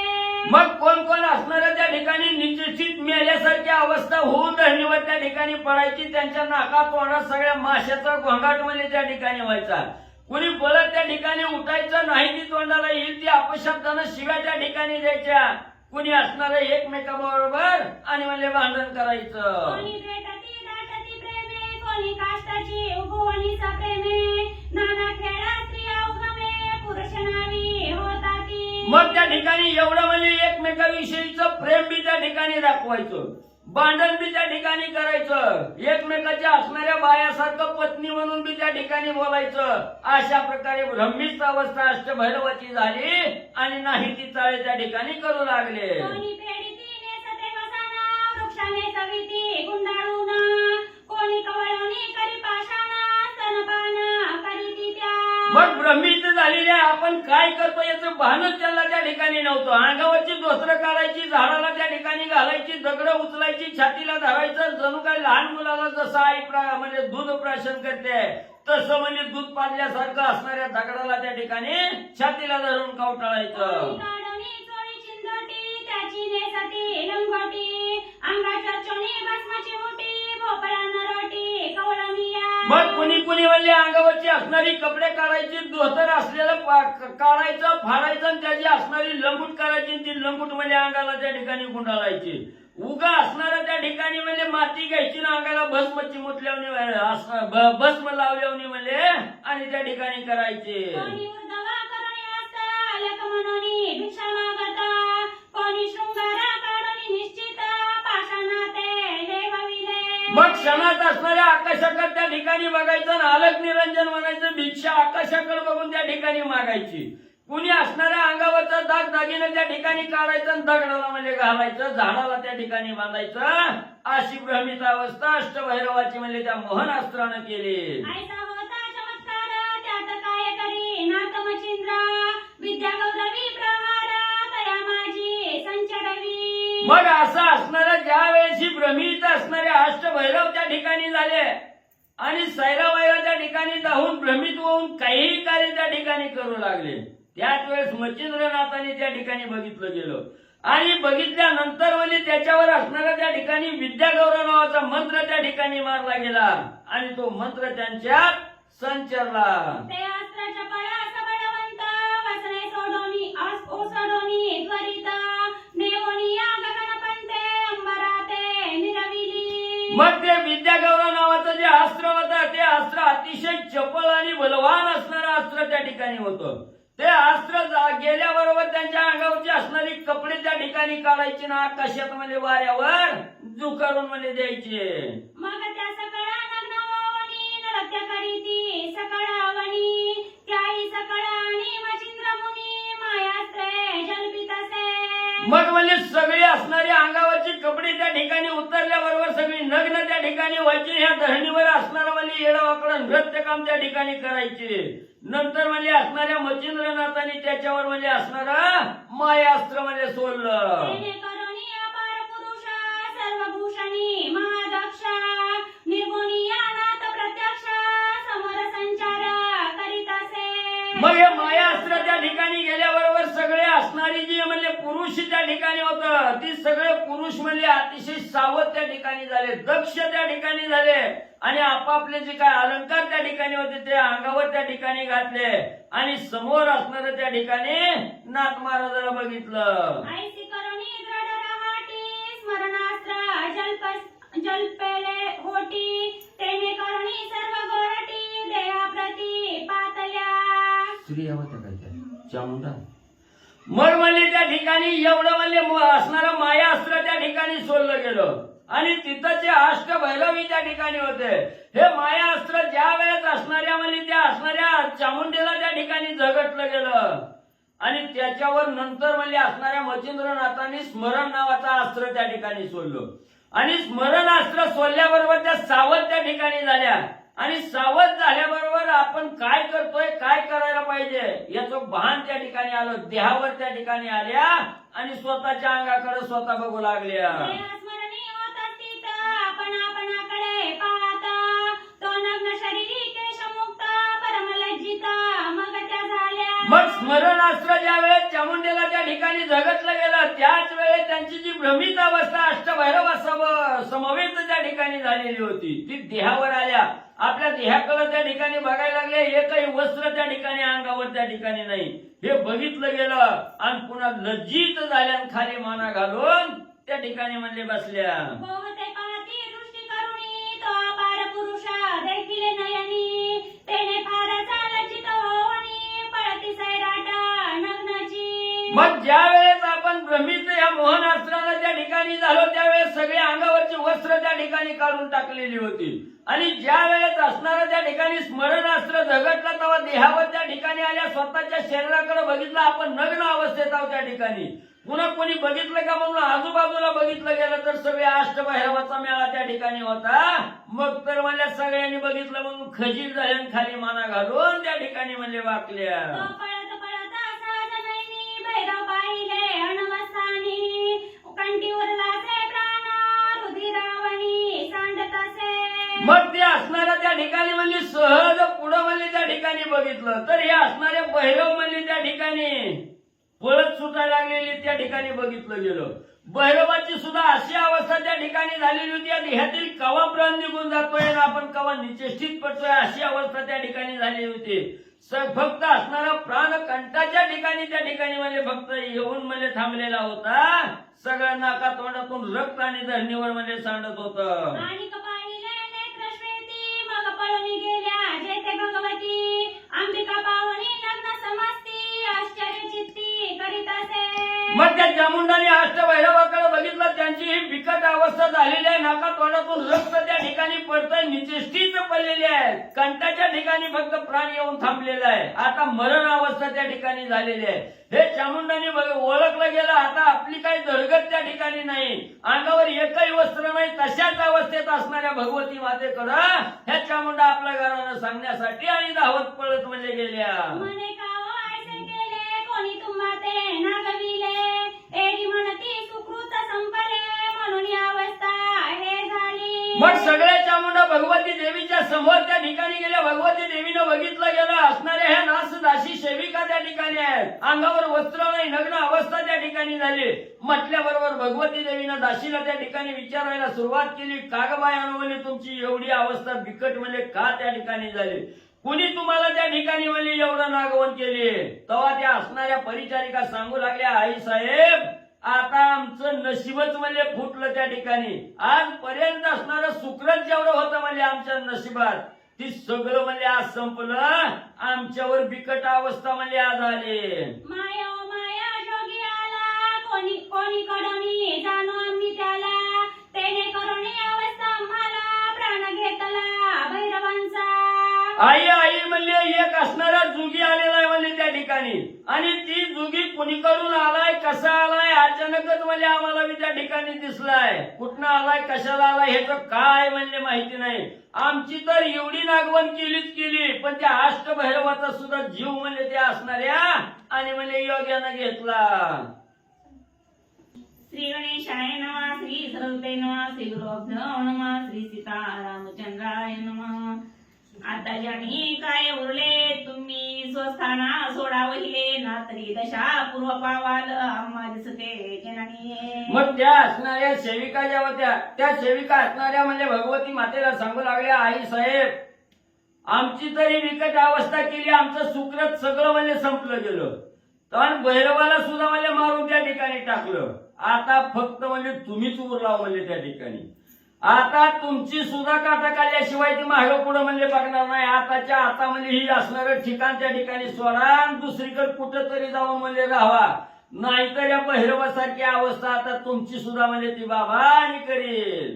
भैरवासारखे वीर धुरंधर तयाचा प्राणकंठावर उरला असे बरवा विचार आम्हाला दिसेना. अहो आई साहेब म्हणले बघा म्हणले जे अष्टभैरव म्हणजे धुरंधर आहेत म्हणले काळाला सुद्धा म्हणजे त्या ठिकाणी न घाबरणारे असे अष्टभैरव आहेत. पण त्यांना सुद्धा म्हणजे धरणीवर त्या ठिकाणी केलं. त्यांचा प्राण निस्ता कंठात म्हणजे येऊन अडकलाय म्हणजे आता जीव जातो की काय अशी अवस्था त्यांची झाली. म्हणून आता आम्हाला तर काय म्हणजे बरं वाटत नाही त्या ठिकाणी. ही कठीण प्रसंग आलाय आता ह्या भैरवावर बेतलंय. उद्या तुमच्यापर्यंत सुद्धा म्हणजे ती बाबा आणि येईल. तो जोगी नये माय गिरणी सुत प्रसवला दुसरा तरणी पूर्व भयाची आता मांडणी जगा माझी मिरवेना. आणि आई साहेब म्हणजे तो असणारा एक सर्वसाधारण जोगी नाही. तो असणारा श्रेष्ठ आहे म्हणजे त्या ठिकाणी. तो दुसराच असणारा सूर्यच म्हणजे त्या ठिकाणी उगवला की काय. आता ही सगळं म्हणजे प्रलय काळ म्हणजे त्या ठिकाणी ओढवलाय. आता काय खरं नाही म्हणजे आता ही प्रलय काळाची येतो आणि सगळ्याचा अंत होतो की काय असं म्हणजे वाटायला लागलं. एकादश प्रळय रुद्र एकदशेवी मिरवले भद्र देवदानव नक्षत्र चंद्र आम्हा वाटले ग्रासितो. किंवा म्हणजे असणारा हा जोगी सर्वसाधारण म्हणजे त्या ठिकाणी नाही. 11 रुद्र म्हणजे त्या ठिकाणी एकवटावे. या आणि असणारा त्या ठिकाणी सर्व देव दानव नक्षत्र चंद्र म्हणजे या ठिकाणी. आता ही सगळं म्हणजे गिळतो की काय म्हणजे आता कुणालाच म्हणजे सवड देत नाही अशी अवस्था आणि आम्हाला त्या ठिकाणी दिसू लागली. किमाये प्रळयच्या सानास आजीची आली धमनीयास आपतेजमयी वायू आकाश ग्रासले ऐसे वाटत असे. आणि एवढंच नाही एवढा धुरंधर म्हणजे त्या ठिकाणी आहे. जणू की काय आकाशात असणारी वीज जशी म्हणजे त्या ठिकाणी सळसळ करीत म्हणजे असणारं तेज फाकत म्हणजे त्या ठिकाणी यावी आणि संपूर्ण सृष्टी म्हणजे गिळंकृत त्या ठिकाणी करावी. तसं म्हणजे हे आता बाबा आलेला आहे ती सगळी सृष्टीच म्हणजे गिळंकृत करतो की काय असं आम्हाला वाटतं. तरी आता वेणी माये या स्थानाचे अंचवावे कोणे प्रकारे वाचवावे जीवित वाकुले गिरणी. म्हणून आई साहेब तुम्हाला बजाव म्हणजे त्या ठिकाणी सांगतोय ही असणारं ठिकाण सोडा म्हणजे इथं राहून काय उपयोग नाही. नाहीतर आपला जीव जर वाचवायचा असला तर इथून लवकर म्हणजे निघून म्हणजे दुसऱ्या ठिकाणी जावं आणि आपला जीव म्हणजे वाचवावा. ऐसे बोलणी भयभीत कंपायमान बावऱ्या होत कोणी बोलता जाजरा घेत आला आला म्हणून. मग एवढ्या ह्या सेविका त्या ठिकाणी भगवती मातेला सांगतायत आणि सांगत असताना सुद्धा त्यांचं मन म्हणजे त्या ठिकाणी स्थिर नव्हतं. थरथरा कापायच्या भेल्यासारखं आजूबाजूला त्या ठिकाणी बघायच्या येतो काय की धरतो काय की अशी अवस्था त्यांना त्या ठिकाणी वाटायची. बोबड्या बोल तोंडातून यायचं चाचणी त्या ठिकाणी जायच्या अशी अवस्था आणि या भगवतीच्या परिचारिकेची त्या ठिकाणी झाली. ऐसी दीक्षा माय भवानी पाहुणी आश्चर्य करी म्हणी मग स्वचित्तात पाहे शोधणी कोणाला म्हणून. मग ज्या वेळेस जे असणाऱ्या परिचारिकेचं बोलणं असणाऱ्या अंबिका मातेनं भगवती देवीनं त्या ठिकाणी ऐकलं गेलं तेव्हा भगवती देवीने त्या ठिकाणी विचार केला काय म्हणजे कोण आला असेल एवढं म्हणजे त्या ठिकाणी. त्याच्याविषयीचं बोलणं ऐकून नवल त्या ठिकाणी देवीला वाटलं आणि अंतर्दृष्टीनं त्या ठिकाणी कोण आला असावं कोणीही या ठिकाणी त्रास देतोय हे अंतर्यामी आणि म्हणजे शोध घेऊ लागल्या. ऐसी दीक्षा माय भवानी पाहुणी आश्चर्य करी म्हणी मग स्वचित्तात पाहे शोधणी कोण कोणाचा कोणता. मग म्हणजे त्यानं आपल्या अंतःकरणाच्या ठिकाणी अंतर्ज्ञानानं असणाऱ्या भगवती देवीनं विचार त्या ठिकाणी केला ही कोण आहे कुठून आहे कुणाचा आहे कशासाठी आलाय याचा अंतर्ज्ञानी आणि शोध म्हणजे भगवती देवीनं घेतला गेला. तो महाराज कवी नारायण उपरीचर वसुता प्रियनंदन मच्छिंद्र नामे अवतार धरून जगामादी मिरवला.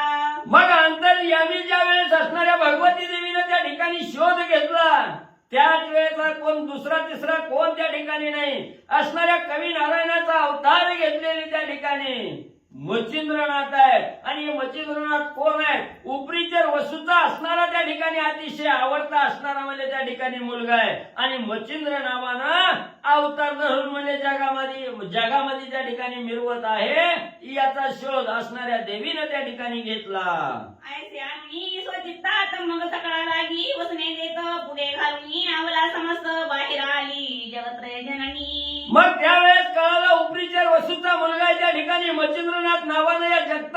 ठिकाणी वावरत आहे, दुसरा असणारा कवी नारायणाचा अवतार असणारा मच्छिंद्रनाथ आहे. ही ज्या वेळेस खुंगाट मनाला त्या ठिकाणी पटली गेली तेव्हा असणाऱ्या देवीनं ज्या काही परिचारिका त्या ठिकाणी नग्न अवस्थेत होत्या त्यांना असणारी सगळे अस्त्र त्या आणून त्या ठिकाणी वस्त्र आणून दिले आणि त्यांना म्हणजे घालायला लावले. त्यांच्या बरोबर मंदिर सोडून बाहेर म्हणजे भगवती देवी आल्या. मग मच्छिंद्रापाशी एवढी त्वरित बहुप्रेमाने हृदय धरित तेने पाहुणी जगन्मातेत चरणावरी लोटला.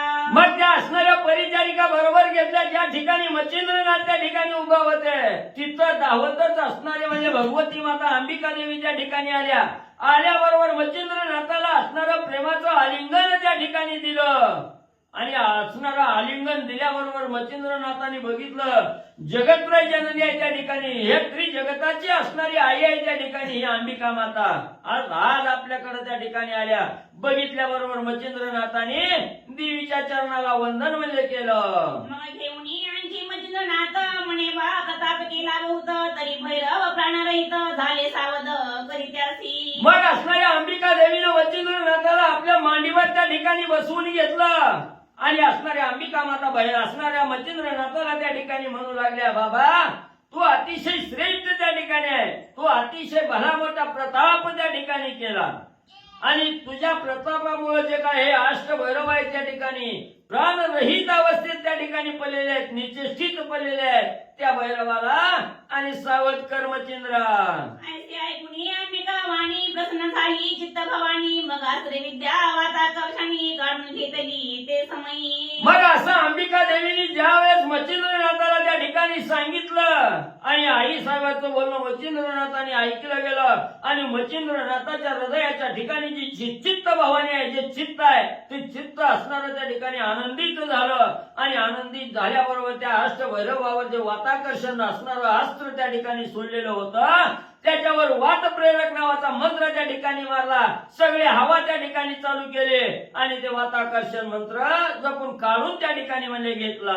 जैसे दुग्धा माझी तोय काढून घेत हंस समय देवाकाश वाताकर्षण अस्त्र सदाई काढून घेतले ते क्षणी. कसा इथं असणारा परिहार देऊन ग्रंथकर्ती त्या ठिकाणी सांगू लागले, जसं दुधामधील पाणी आणि दूध त्या ठिकाणी वेगळं करतात, दूधच तेवढं असणारा जसा हंस पक्षी त्या ठिकाणी पेतो दूध बाजूला त्या ठिकाणी करतो, तसं असणाऱ्या मच्छिंद्रनाथांनी वाताकर्षण असणारा जे मंत्र त्या ठिकाणी मारलेलं होतं, जे अस्त्र सोडलेलं होतं त्याच्यावर असणारा त्या ठिकाणी वात प्रेरक असणारा मंत्र त्या ठिकाणी मारला आणि ते वाताकर्षण म्हणजे जसं असणारा हंस पक्षी पाणी वेगळं करून दूध त्या ठिकाणी घेतो तसं अलगद म्हणजे हे असणारं वाताकर्षण आणि अस्त्र काढून घेतलं. की पंचाक्षरी कौशल्ये प्रति महिमानुसे काढून घेती तन्नाय विद्या शक्ती काढून घेत तो नाथ.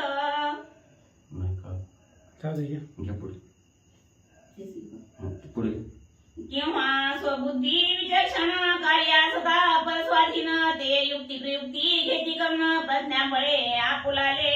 किंवा म्हणजे अतिशय चलाक असणारा साधक त्या ठिकाणी असावा, प्रबुद्ध असणारा त्या ठिकाणी बुद्धिवान साधक त्या ठिकाणी असावा आणि जे कार्य आपल्या हातून त्या ठिकाणी होत नाही ते कार्य दुसऱ्याच्या हातून करून घ्यायचंय म्हणल्यावर त्याला असणारं गोडी गुलाबीनं त्या ठिकाणी बोलायचं, जवळ करायचं नाही, त्याचं आमिष त्या ठिकाणी दाखवायचं आणि आपल्याला न होणारं काम जसं त्याच्याकडून त्या ठिकाणी करून घेतात तसं देवीनं मच्छिंद्रनाथाला वाले त्या ठिकाणी केलं. आसवायचे दृष्टांत बोले एकीकडे भैरव सावध झाले चरण वरण सर्व संचरले जैसे तैसे शरीरी. मग ग्रंथकर्ते या ठिकाणी सांगू लागले, असं म्हणजे परिहार द्यायचा म्हणलं तर किती वेळ त्या ठिकाणी पण वेळ लागेल, तुम्हाला झोपा लागतेल्या, तुम्हाला उशीर त्या ठिकाणी होईल म्हणून म्हणजे इथं त्या ठिकाणी थांबतो. तर इकडं असणारं म्हणजे वाताकर्षण असणारं जे अस्त्र होतं ते मच्छिंद्रनाथांनी परत त्या ठिकाणी घेतलं. घेतल्याबरोबर वात प्रेरक नावाचं अस्त्र त्या ठिकाणी सोडलं, हवा चालू झाली, चलनवलन त्या ठिकाणी चालू झालं, सगळे भैरव शांत आणि सावध म्हणजे झाले. मग झाल्या विचक्षणी दिशा पाहती दृष्टी करुणी तो जगन्माता आणखी घेऊनी मच्छिंद्रा ते बैसली. मग त्या ठिकाणी सगळे सावध झाले. असणाऱ्या देवीला सुद्धा म्हणजे त्या ठिकाणी आनंद झाला. 10 दिशेकडे असणारी नजर त्या ठिकाणी टाकली. त्याच वेळेस सगळं सुस्थितीत आहे. ज्या वेळेस असणाऱ्या अंबिका मातेला कळालं तेव्हा अंबिका देवीला बी आनंद झाला. मच्छिंद्रनाथाला बोलवून घेतलं ना आपल्या मांडीवर बसवलं. मग ते अष्टभैरव वीर येत झाले अंबिके समोर म्हणती आंबे प्रताप थोर मचिंद्राने पै केला. मग हे असणारं मच्छिंद्रनाथ अंबिका देवीच्या मांडीवर त्या ठिकाणी बसलेल्या अष्टभैरवानी बघितलं गेलं. बघितल्याबरोबर सगळे अष्टभैरव असणाऱ्या देवीच्या समोर त्या ठिकाणी धावत आले आणि सांगू लागले, आई साहेब ह्या तुमच्या मच्छिंद्रानं म्हणजे लय भला मोठा प्रताप म्हणजे आता आम्हाला आणि दाखवला. आम्ही आधी युद्ध मांडणी घेऊ सकळ परीक्षा कडसणी मग नागपत्री अश्वत्थामुनी कथा वदले आंबे ते. मग म्हणजे आम्ही म्हणजे ह्याच्याबरोबर युद्ध करून म्हणजे ह्याची सगळी म्हणजे परीक्षा त्या ठिकाणी घेतली. तवा असणाऱ्या त्या ठिकाणी सगळ्या असणाऱ्या देवीनं म्हणजे त्या ठिकाणी ह्या अष्टभैरवाला ज्या वेळेस असणाऱ्या म्हणजे नागपत्र अश्वत्थाच्या ठिकाणी म्हणजे सगळी दैवत ज्या वेळेस असणाऱ्या मच्छिंद्रनाथाने वर ओपून घेण्यासाठी बोलवलेली होती तिथपासूनची कथा आणि इथपर्यंतची सगळी अष्टभैरवाला सांगितली. नागाश्वत्थावा मुनी ऐकता गोष्टी माता म्हणे हा धन्य दुर्जटी मग मचिंद्रास म्हणे माझे दृष्टी प्रताप काही दाविका. मग या अष्टभैरवानी म्हणजे असणाऱ्या त्या ठिकाणी ही कथा सांगितली की ही मच्छिंद्र कोण आहे. मच्छिंद्रनाथाला कवा आम्ही भेटलो होतो ह्या नागपत्र अश्वत्थाच्या ठिकाणी म्हणजे ही साबरी विद्येचं कवित्व करत असताना आणि वरदान त्या ठिकाणी द्यायला गेलेलो होतो. त्यावेळेपासूनची कथा सगळी म्हणजे त्या ठिकाणी अंबिका देवीला अष्टभैरवानी त्या ठिकाणी सांगितली आणि असणाऱ्या देवीनं त्या ठिकाणी ऐकली. तेव्हा देवीला काय त्या ठिकाणी वाटलं. जैसे पया माझी तोय शोषून घेत हंस पय देवी आता युद्ध संदेह काढून दावी चक्षुते. मग देवीला ज्या वेळेस अष्टभैरवानी प्रताप म्हणजे मच्छिंद्रनाथाचा त्या ठिकाणी सांगितला तेव्हा असणाऱ्या देवीनं मच्छिंद्रनाथाला बोलायला सुरुवात केली. मच्छिंद्र म्हणजे आता तुझ्या अंगी काय प्रताप आहे ही आता म्हणजे माझ्या दृष्टी समोर म्हणजे त्या ठिकाणी दाखव. कसं असणारा परिहार दाखल ग्रंथकर्ते त्या ठिकाणी सांगू लागले. जसं असणाऱ्या म्हणजे दुधामध्ये पाणी ओतल्याबरोबर असणारा हंस पक्षी जसं म्हणजे दूध बाजूला पाणी बाजूला त्या ठिकाणी करतो तसं म्हणजे आता मच्छिंद्रनाथा माझ्या मनात तुमच्या प्रतापाविषयी युद्धाविषयी असणारा संदेह आहे संशय आहे. तो संशय म्हणजे मला बाजूला त्या ठिकाणी करा आणि तुमच्या अंगी काय प्रताप आहे ती मला म्हणजे आता दाखवा. यावेळी बोले मच्छिंद्रनाथ कैसी दावू कोणत्या अर्थ माता म्हणे हा पर्वत आकाशाते मिरविका. मग असणाऱ्या भगवती देवीने सांगितलं मच्छिंद्रनाथा तुमच्या अंगी काय प्रताप आहे ती मला आता म्हणजे दाखवा. म्हणल्याबरोबर असणाऱ्या मच्छिंद्रनाथाने बोलायला सुरुवात केली. आई साहेब कुठली बी गोष्ट करून दाखवायची म्हणलं तर त्याला काहीतरी कारण म्हणजे त्या ठिकाणी लागतंय. आता तर म्हणजे इथं तुम्हाला कसा प्रताप म्हणजे दाखवायच्या टायमाला म्हणजे त्या चामुंडाला दाखविला असणाऱ्या अष्टभैरवाला त्या ठिकाणी दाखवला. मग आता तुम्हाला माझा प्रताप कसा म्हणून त्या ठिकाणी दाखवू. त्यावेळेस असणाऱ्या आई साहेबांनी सांगितलं मच्छिंद्र म्हणजे ही असणारा भला मोठा पर्वत आहे म्हणजे त्या ठिकाणी हा पर्वत म्हणजे कशात म्हणजे आदांतरी आणि त्या ठिकाणी म्हणजे फिरवून दाखव. मिरवेल परी जेतील ते पुन्हा ठेवी मूर्तिमंत ऐसे ऐकता मच्छिंद्रनाथ करी गवळी भस्माते. मग म्हणजे त्या ठिकाणी ही असणारा पर्वत घे आणि आकाशात म्हणजे त्या ठिकाणी फिरवायचा आदांतरी त्या ठिकाणी करायचा आणि ती पर्वत म्हणजे परत म्हणजे जसा आहे तसा म्हणजे जागच्या जागेला आणि त्या ठिकाणी म्हणजे ठेवायचा. मग वायुवस्त्र फणी दैवत मंत्र जल्पे केले युक्त पर्वती फेकिता भस्म होत उदयवातची तो जो झाला. मग असं असणाऱ्या अंबिका देवीचं बोलणं म्हणजे त्या ठिकाणी मच्छिंद्रनाथाने ऐकलं गेलं. लगेच आपल्या असणाऱ्या झोळीत म्हणजे त्या ठिकाणी हात घातला भस्म चिमुटी बाहेर त्या ठिकाणी काढली. त्याच्यावर वायू अस्त्राचा मंत्र त्या ठिकाणी म्हटलं. त्याला असणारं मध्ये फणी नावाचं दैवत त्या ठिकाणी जागृत केलं आणि तो असणारा भस्म चिमुट्या असणाऱ्या पर्वतावर म्हणजे त्या ठिकाणी फेकल्याबरोबर ते असणारा सगळा वारा म्हणजे त्या श्री गणेशाय नमः श्री गुरु रामचंद्राय नमः नवनाथ महाराज की जय. वात मौळी कुंद्र नंदन पर्वत मौळी शीघ्र वाहुन वात चक्री करी ब्रह्मण चंडरथ समान की. मग लगेच असणाऱ्या वायू अस्त्राचं प्रेरण मच्छिंद्रनाथाने केलं आणि असणारा अस्त्र म्हणजे त्या पर्वतावर त्या ठिकाणी फेकलं. फेकल्याबरोबर असणारा त्या ठिकाणी वाऱ्याचा उगम त्या ठिकाणी झाल्याबरोबर असणारा त्या ठिकाणी डोक्यावर पर्वत घेतला मच्छिंद्रनाथाने आणि तो पर्वत त्या वाऱ्यानं त्या वातास्त्र मंत्रामुळे असणाऱ्या हवेत म्हणजे गरगरा आणि त्या ठिकाणी फिरू लागला. त्या देवतावया शक्ती आंबाबाई आपले चित्ती परिशेष मवळीची वर्त माती दृढाचे ढळेना. मग पुन्हा असणाऱ्या देवीनं त्याची परीक्षा मच्छिंद्रनाथाची त्या ठिकाणी घ्यायची. म्हणून म्हणजे तो पर्वत म्हणजे उलटून खाली त्या ठिकाणी पडतो का काय हे बघायचं होतं. म्हणून बघितलं गेलं पण म्हणजे असणारा पर्वत हा पर्वत असणाऱ्या डोक्यावर म्हणजे तसाच म्हणजे त्या ठिकाणी फिरतोय. थोडा सुद्धा त्या ठिकाणी ढळत नाही, खाली पडत त्या ठिकाणी नाही. ही देवीनं आणि बघितलं गेलं. नागमणी म्हणे हा धन्यनाथ जे ऐके केले पर्वत वात शत्रू समय ऐके चित्त मिरविले हे धन्य. मग देवीनं ज्या वेळेस असणारा त्या ठिकाणी म्हणजे या मच्छिंद्रनाथाची परीक्षा बघितली, परीक्षा घेतली, प्रताप काय आहे हे बघितलं गेलं. धन्य धन्य म्हणजे हा असणारा नाथ आहे म्हणजे त्या ठिकाणी.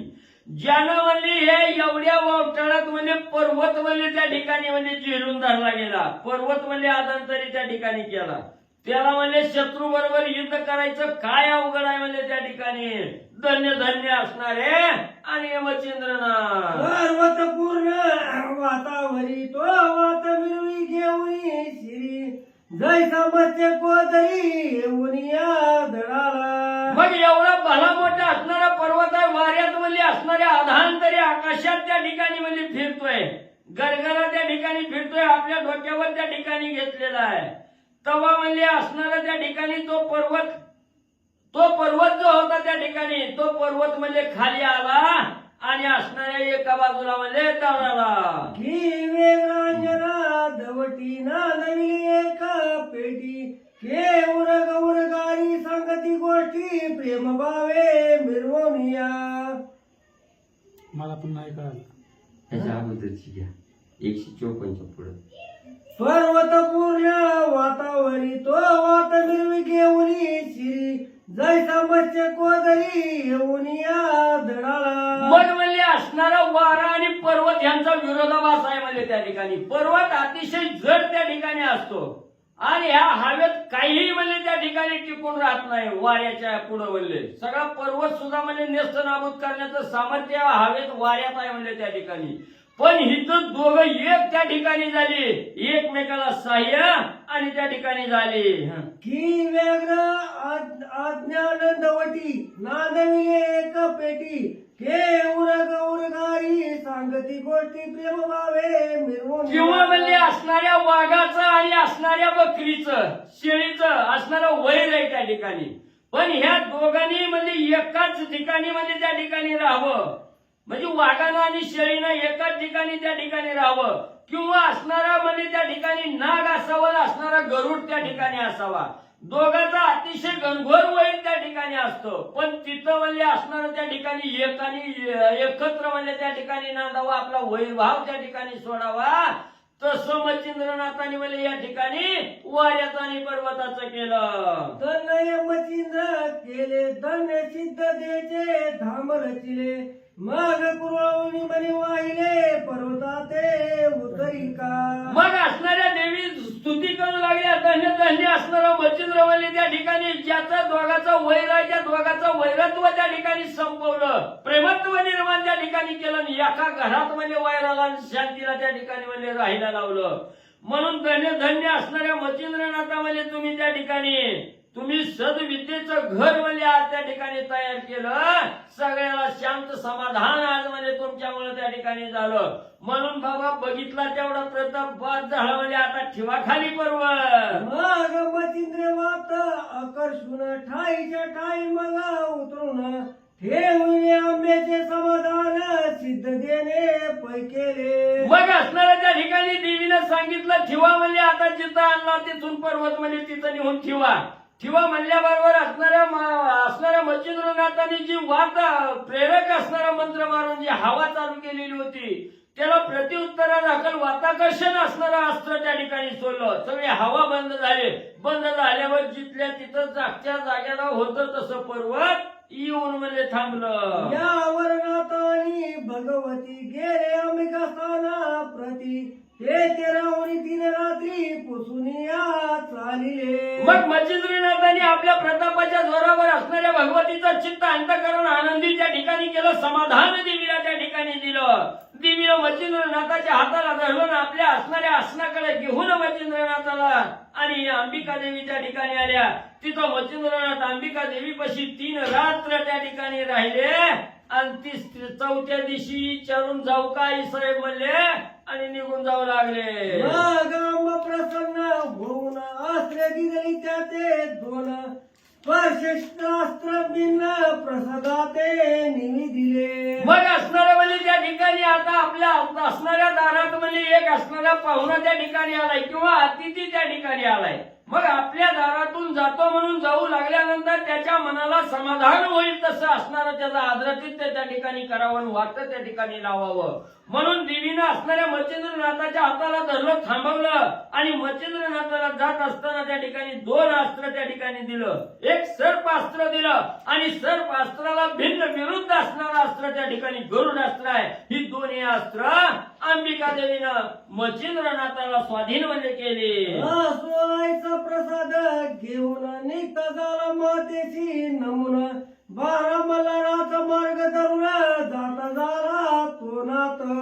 मग मच्छिंद्रनाथ अंबिका देवी पासून निघाल्या बरोबर असणारं स्पर्शास्त्र आणि असणार सर्पास्त्र आणि असणारं गरुडास्त्र ही 2 अस्त्र मच्छिंद्रनाथाला प्रसाद म्हणून त्या ठिकाणी दिली.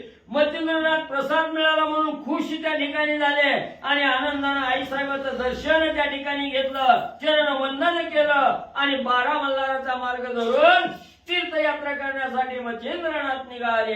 पुढे 12 मल्हाराचे कथन श्रोतिया सांगे धुंडी नंदन नरहरी मालू नावदी बाल नागा माझी मिळवे तो. मग असणाऱ्या त्या ठिकाणी ग्रंथकर्तेच मालू महाराज सांगतायत सद्गुरूच्या कृपेनं तुम्हाला उद्याच्या अध्यायाच्या ठिकाणी मी 12 मल्हाराचं असणारं जे तीर्थयात्रा असणारे मच्छिंद्रनाथ त्या ठिकाणी करतायत. ही कथन माझे वडील असणारे धुंडी महाराज आहेत आणि या धुंडी महाराजाचा असणारा मुलगा मी असणारा मालू महाराज आहे. माझ्या सद्गुरू नरहरी महाराज आहेत. यांच्या कृपेनं तुमच्या समोर त्या ठिकाणी म्हणले आम्ही सांगतो. स्वास्ती श्री भक्ती कथा सार समत गोरक्ष कावे किमयागार सदा परिशोध भाविक चतुर चौथ्याध्याय घोड श्रीकृष्ण गुणवंत शुभम पुंडलिकावर जय विठ्ठल श्री ज्ञानदेव तुकाराम पंढरीनाथ भगवान